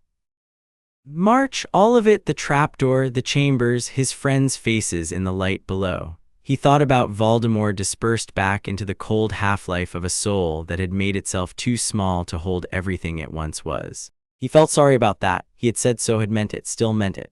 Whatever Tom Riddle had originally been before the fear took him, before the running started, before the soul-splitting and the dark magic, and the decades of treating death as the enemy to defeat rather than the passage to understand, whatever that person had been, they had not deserved to become this. But that was not Harry's to fix. He could not want redemption for someone more than they wanted it for themselves. The most he could do was tell the truth when he had the chance to tell it, and he had, and what Voldemort did with that truth was Voldemort's. He put it down, not easily because it wasn't easy, but down. He thought about his mother. He thought about Lily Potter, who had loved a god and known exactly what she was doing, who had walked into a confrontation with Voldemort with the full knowledge that her death would change the structure of things because that was the kind of magic that real sacrifice made available, and who had chosen it with open eyes. He thought about what the Grey Lady had said, that she made the castle glad when she walked in it. He thought about what Thanatos said, that she had given him life twice. He thought about the green light of her eyes, which were exactly his color. He held that for a while, then he slept, the hospital wing in the morning. Madame Pomfrey, who had been informed of the broad outline of events by a tight-lipped McGonagall, examined all four of them with the brisk thoroughness of someone who was not going to let the magnitude of what had happened interfere with medical protocol. She declared Ron and Neville uninjured, declared Hermione displaying mild magical exhaustion that would resolve with food and sleep, and came to Harry last. She looked at him for a long moment before she started her examination. "Hold still," she said, and he did, and she went through the standard diagnostic charms with the efficiency of long practice, and at the end of them she stood back with her wand hand slightly lowered and said, "You're entirely unharmed." "Yes," Harry said, "you went through 6 defended chambers and faced Voldemort." She stopped on the name very briefly, "and you're entirely unharmed." "Yes," Harry said. Madame Pomfrey looked at him with the expression of someone who has been a healer for 30 years and is encountering a case that doesn't fit the training. Can you explain to me how? I'm hard to hurt in the conventional sense," Harry said. "Magic works differently around me." He paused. "I can explain it if it's useful for your records." "It would be," she said, and produced parchment, and Harry spent 20 minutes giving her a clinically accurate account of his nature and its interaction with standard magical injury vectors, which Madame Pomfrey wrote down with the focused attention of a professional receiving genuinely useful information, and not the slightly glazed quality of someone receiving more than they'd bargained for. When he was done, she said, "Thank you, that's very thorough. You should know," Harry said, "if something ever does happen to me that requires treatment, you should know what you're working with." She looked at him for a moment. "Most students," she said, "would not think of that." "Most students," Harry said, "are not the ongoing medical edge case I am." Something crossed Madame Pomfrey's face that was trying very hard not to be amusement and was losing. "Indeed," she said, and discharged all 4 of them back to their house. The week that followed had the specific quality of aftermath, the castle recalibrating, the information spreading in the unpredictable way that information spread in environments where everyone lived together and privacy was largely theoretical. By Tuesday, most of Gryffindor knew the broad outline.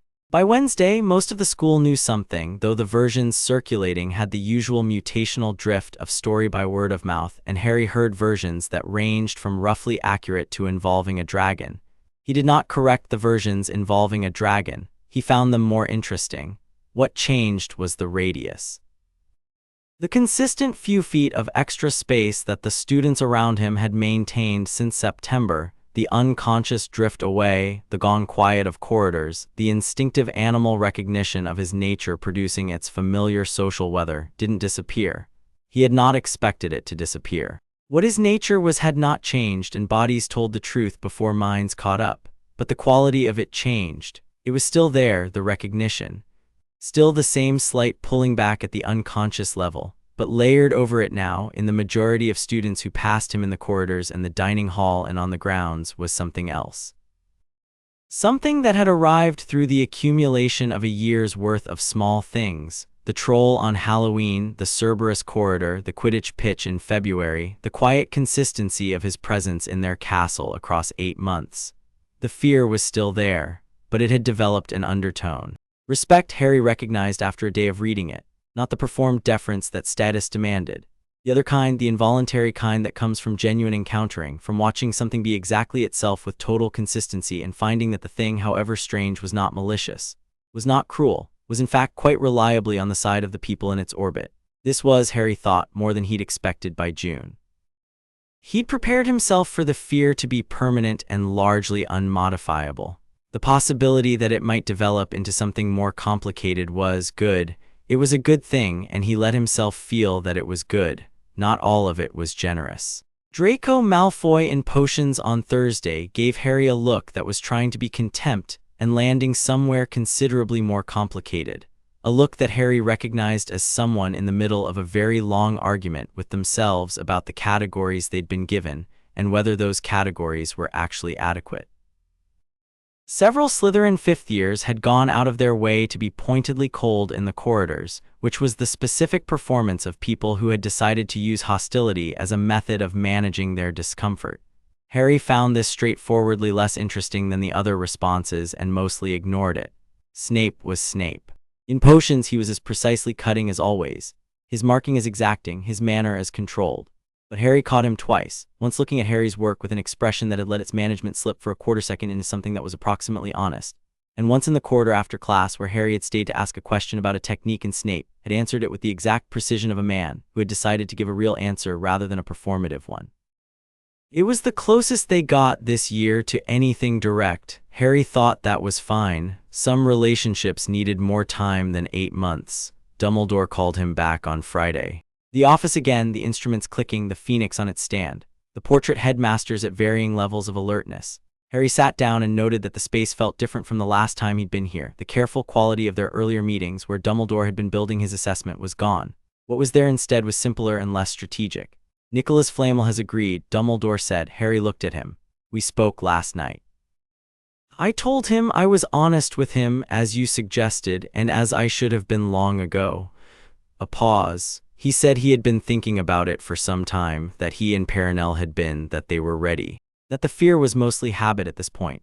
Dumbledore's expression was careful and genuine in equal parts. He said he'd had a long life and a full one and that it was enough. It is, Harry said quietly, more than enough. He asked me to thank you, Dumbledore said, though you've never met. He doesn't need to thank me, Harry said. He wanted to, Dumbledore said. I think he found it reassuring, the thought that what you are exists.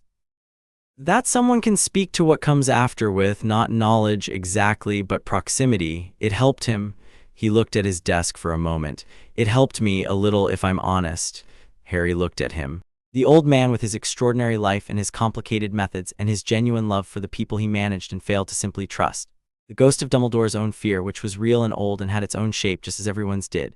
You don't need to be afraid of it either, Harry said, for what it's worth. Dumbledore looked at him. No, he said after a moment. I'm beginning to think not. They were quiet for a moment in the clicking office. Harry, Dumbledore said.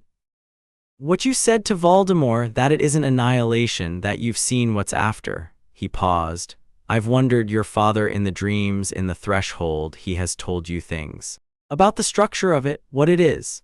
Some things, Harry said. And, Harry thought about the threshold library, about the ocean gray light, about his father's deep water stillness. He thought about the ghost starling lifting from its body and the ghost of the 1879 man in the leaky cauldron finally exhaling after 147 years. He thought about what Thanatos had told him carefully and once about what the passage actually was, not an ending but a translation, the persistence of something essential beyond the specific form it had taken. It's private, Harry said, not because I don't trust you. Because some things are, they lose something in the translation. They're meant to be encountered, not described. He paused, but I'll say this, it isn't what you fear it to be, it isn't nothing. Dumbledore absorbed this and let it be what it was, which was the right response. The end of term is in 2 weeks, Dumbledore said, redirecting with the ease of long practice. There are matters to attend to. Queerness is recovering in St. Mungo's. The ministry has been informed of the general outline. Certain things will need managing. He paused. The House Cup, he said, with a quality that suggested he'd been considering this for some time, may require some last-minute adjustments. Harry looked at him. Don't, he said. Dumbledore blinked. I beg your, announce it at the feast. Dumbledore's famous last-minute point adjustments. He met the blue eyes steadily. I know about them, and I understand the impulse. You want to mark what happened, reward it appropriately. But if you announce it with drama at the last minute in front of the whole school, you're not marking what we did, you're making it into a performance of what we did. He paused. Give the points, I don't mind. But do it beforehand and quietly and let the result be what it is. Dumbledore looked at him for a long, still moment. I was, he said carefully, going to do exactly what you described. I know, Harry said, because it is effective, the drama of it, the way it rallies the house. It is effective, Harry agreed. It's also a little bit about you. The silence in the office was different from most of the silences Harry had sat through here. It had an exposed quality, brief and genuine. Then Dumbledore said, that is, in a very measured voice, perceptive. I'm not trying to be difficult, Harry said. I just think the truth is usually better than the performance of the truth. Your mother, Dumbledore said something very like that to me in the letter she wrote when you were small. A pause. She had that quality. The refusal to accept the comfortable version when the accurate version was available. He looked at Harry with something that was beyond assessment now, that had arrived somewhere more direct. "You're very like her." Harry felt the warmth of it land in the particular place where things about Lily landed. "Good," he said. The points were given early and quietly, with McGonagall delivering them to Harry personally in the corridor outside the Great Hall before dinner on Monday, in her most contained voice, which was the voice she used for things that mattered considerably. 150 points to Gryffindor, she said. "Distributed as appropriate among yourself, Granger, Weasley, and Longbottom." Harry nodded. "Thank you, Professor." McGonagall looked at him. She had the expression she sometimes wore when she was about to say something that would cost her and she had decided to pay the cost. "I will tell you," she said, in the strictest of confidence, "that what you did, what all four of you did, was the most extraordinary thing I have witnessed in 40 years of teaching. And I am not a woman given to superlatives." "I know," Harry said. "I know you're not given to them, thank you." "Don't," she said, and stopped and restarted. "Don't let them make you into a story, Harry. The wizarding world will want to. They did it before and they will do it again. The boy who lived, don't stay yourself." Harry looked at her, thought about the 11 years before Hogwarts, the lifetime of being exactly himself, whether people found it comfortable or not. "I don't have much choice in that," he said. "Staying myself is about the only talent I've got." McGonagall's expression did the thing it sometimes did, where it was refusing to do the other thing it wanted to do. "That's not nothing," she said, in a tone that was precisely calibrated to communicate significantly more than the words. She walked away. Harry watched her go with something warm and genuine in his chest, and then went in to dinner. He found the Baron the evening before the end-of-term feast. The ghost was in the 5th-floor window embrasure where Harry had spoken with the Grey Lady in November. Harry had felt him there, the old specific signature of him, with something different in its quality this time, a kind of lightness that was new. He went up. The Baron was at the window, looking at the evening grounds. The Scottish midsummer light came in and made him look, for a moment, less like a ghost and more like a very pale man looking at something he was deciding whether to leave. "You told me the same thing you did," the Baron said when Harry was close enough. "The lady, we spoke this morning, the first real conversation he stopped, in a very long time." He was quiet for a moment. "She's been here because of me, I think, or I thought. All this time I thought she stayed because of what I did, out of I don't know what, a ghost's version of obligation." He paused. "She stays because she loves this place. The castle, the students, the library." Something in his voice shifted. "It was never about me." "No," Harry said gently. It's a relief," the Baron said, "and it's grief, both." "That's usually how it is," Harry said, "when things resolve." "She's going to stay," the Baron said. "For now, she's not ready. She said there are things she wants to see, things she wants to be here for." He turned to look at Harry. "She wants to see how you turn out." Harry laughed, actually laughed, brief and genuine, in the window embrasure. "Tell her I'm working on it." The Baron looked at him with the full weight of his 1,000 years and the lightness that was new and specific to this evening. "I'm going to go," he said. "Soon. Not tonight, but soon." "Okay," Harry said. "Will you—" The Baron stopped, started again. "It'll be fine," Harry said. "I promise you it will be fine." The Baron looked at him, and Harry held his gaze and let the full weight of what he was, what he'd inherited, what he knew, what his nature had shown him across 11 years of being adjacent to the veil, say what the words were only approximating. The Baron exhaled, a ghost's exhale, soundless but present, the release of something held for a very long time. "Thank you," he said, "son of the Pale One, son of Lily Evans." He looked at Harry with those ancient hollow eyes. "You're good at this." "I had good teachers," Harry said, for the second time in a week. The Baron turned back to the window. Harry left him there in the evening light, looking at the grounds of the castle he'd haunted for 1,000 years with the expression of someone who has finally understood the difference between where they've been staying and where they're being called. The end-of-term feast.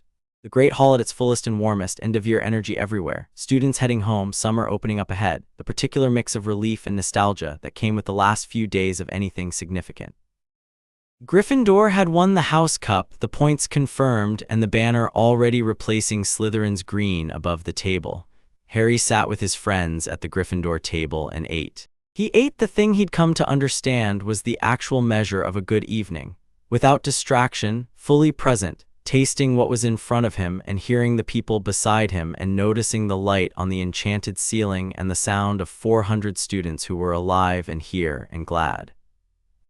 Ron was arguing with Hermione about whether the points distribution had been fair, which was not a genuine argument but the kind of sparring that was really just the two of them enjoying the texture of each other's minds.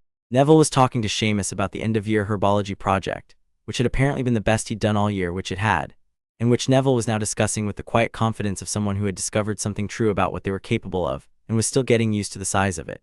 At the head table, Dumbledore was eating and occasionally speaking to McGonagall, who was doing a slightly better job than usual of not looking pleased about the House Cup result. Snape was at the end of the table with his customary expression of controlled dissatisfaction, though his eyes came to Harry twice during the meal, and each time held the specific quality of someone filing something away for a much longer consideration. Quirrell's chair was empty. Would be empty for the foreseeable future, Harry thought, while the man recovered and the Ministry worked out what to do with someone who had been possessed by a Dark Lord. He hoped Quirrell was treated fairly.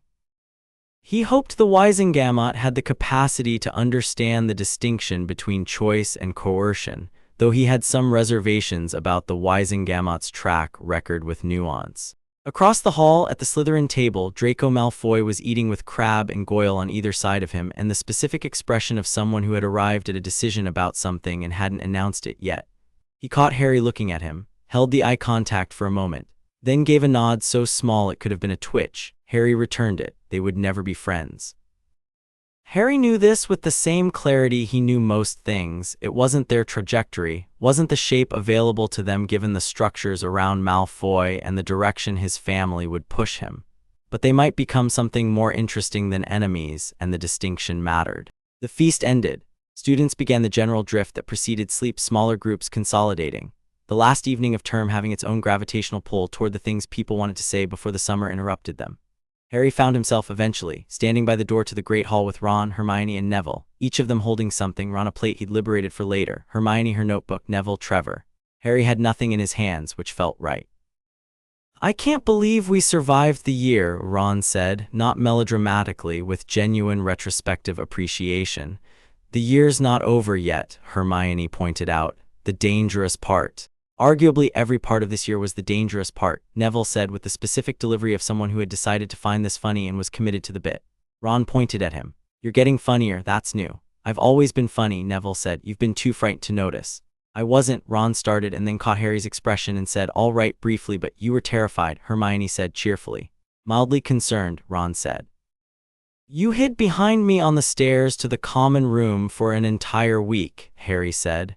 "That's a complete exaggeration," Ron said, with the expression of someone for whom it is not an exaggeration. Harry looked at the three of them.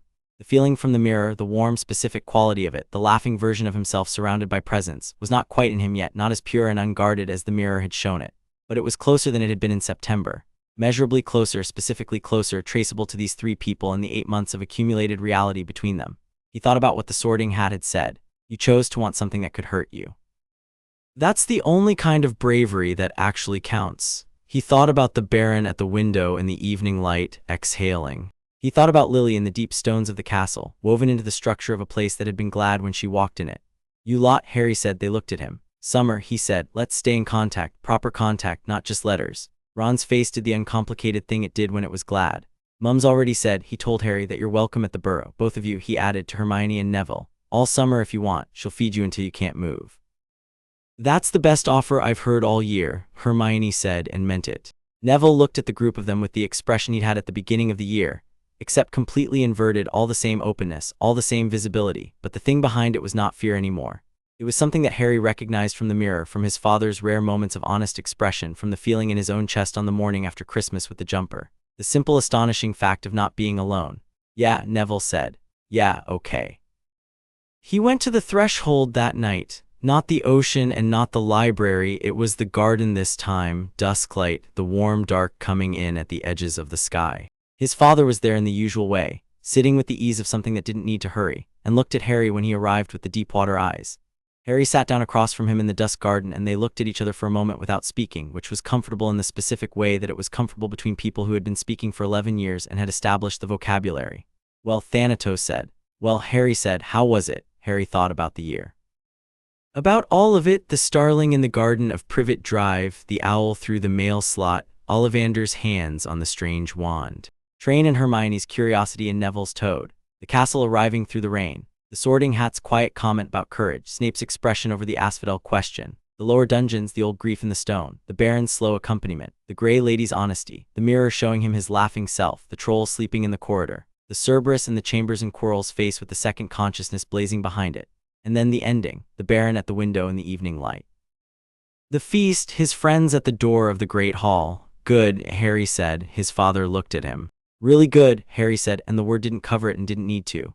Thanatos was quiet for a moment. He looked at Harry with the expression that had briefly appeared at the end of last summer and appeared somewhat more often now. The contained warmth of something that had decided warmth was not in conflict with the nature of what it was. You're different, Thanatos said. Yes, Harry said, tell me. Harry thought about how to say it and then stopped trying to frame it and just said what it was. I used to understand belonging as a concept. I knew what it was. I'd read about it, observed it from the outside, understood it intellectually the way you can understand things before you've experienced them. He paused. This year I actually experienced it, and the concept was accurate as far as it went, but the experience is significantly larger than the concept. Thanatos looked at him. Your mother used to say that, he said quietly. What? That the experience was always larger than the concept. He paused. She said it about me eventually.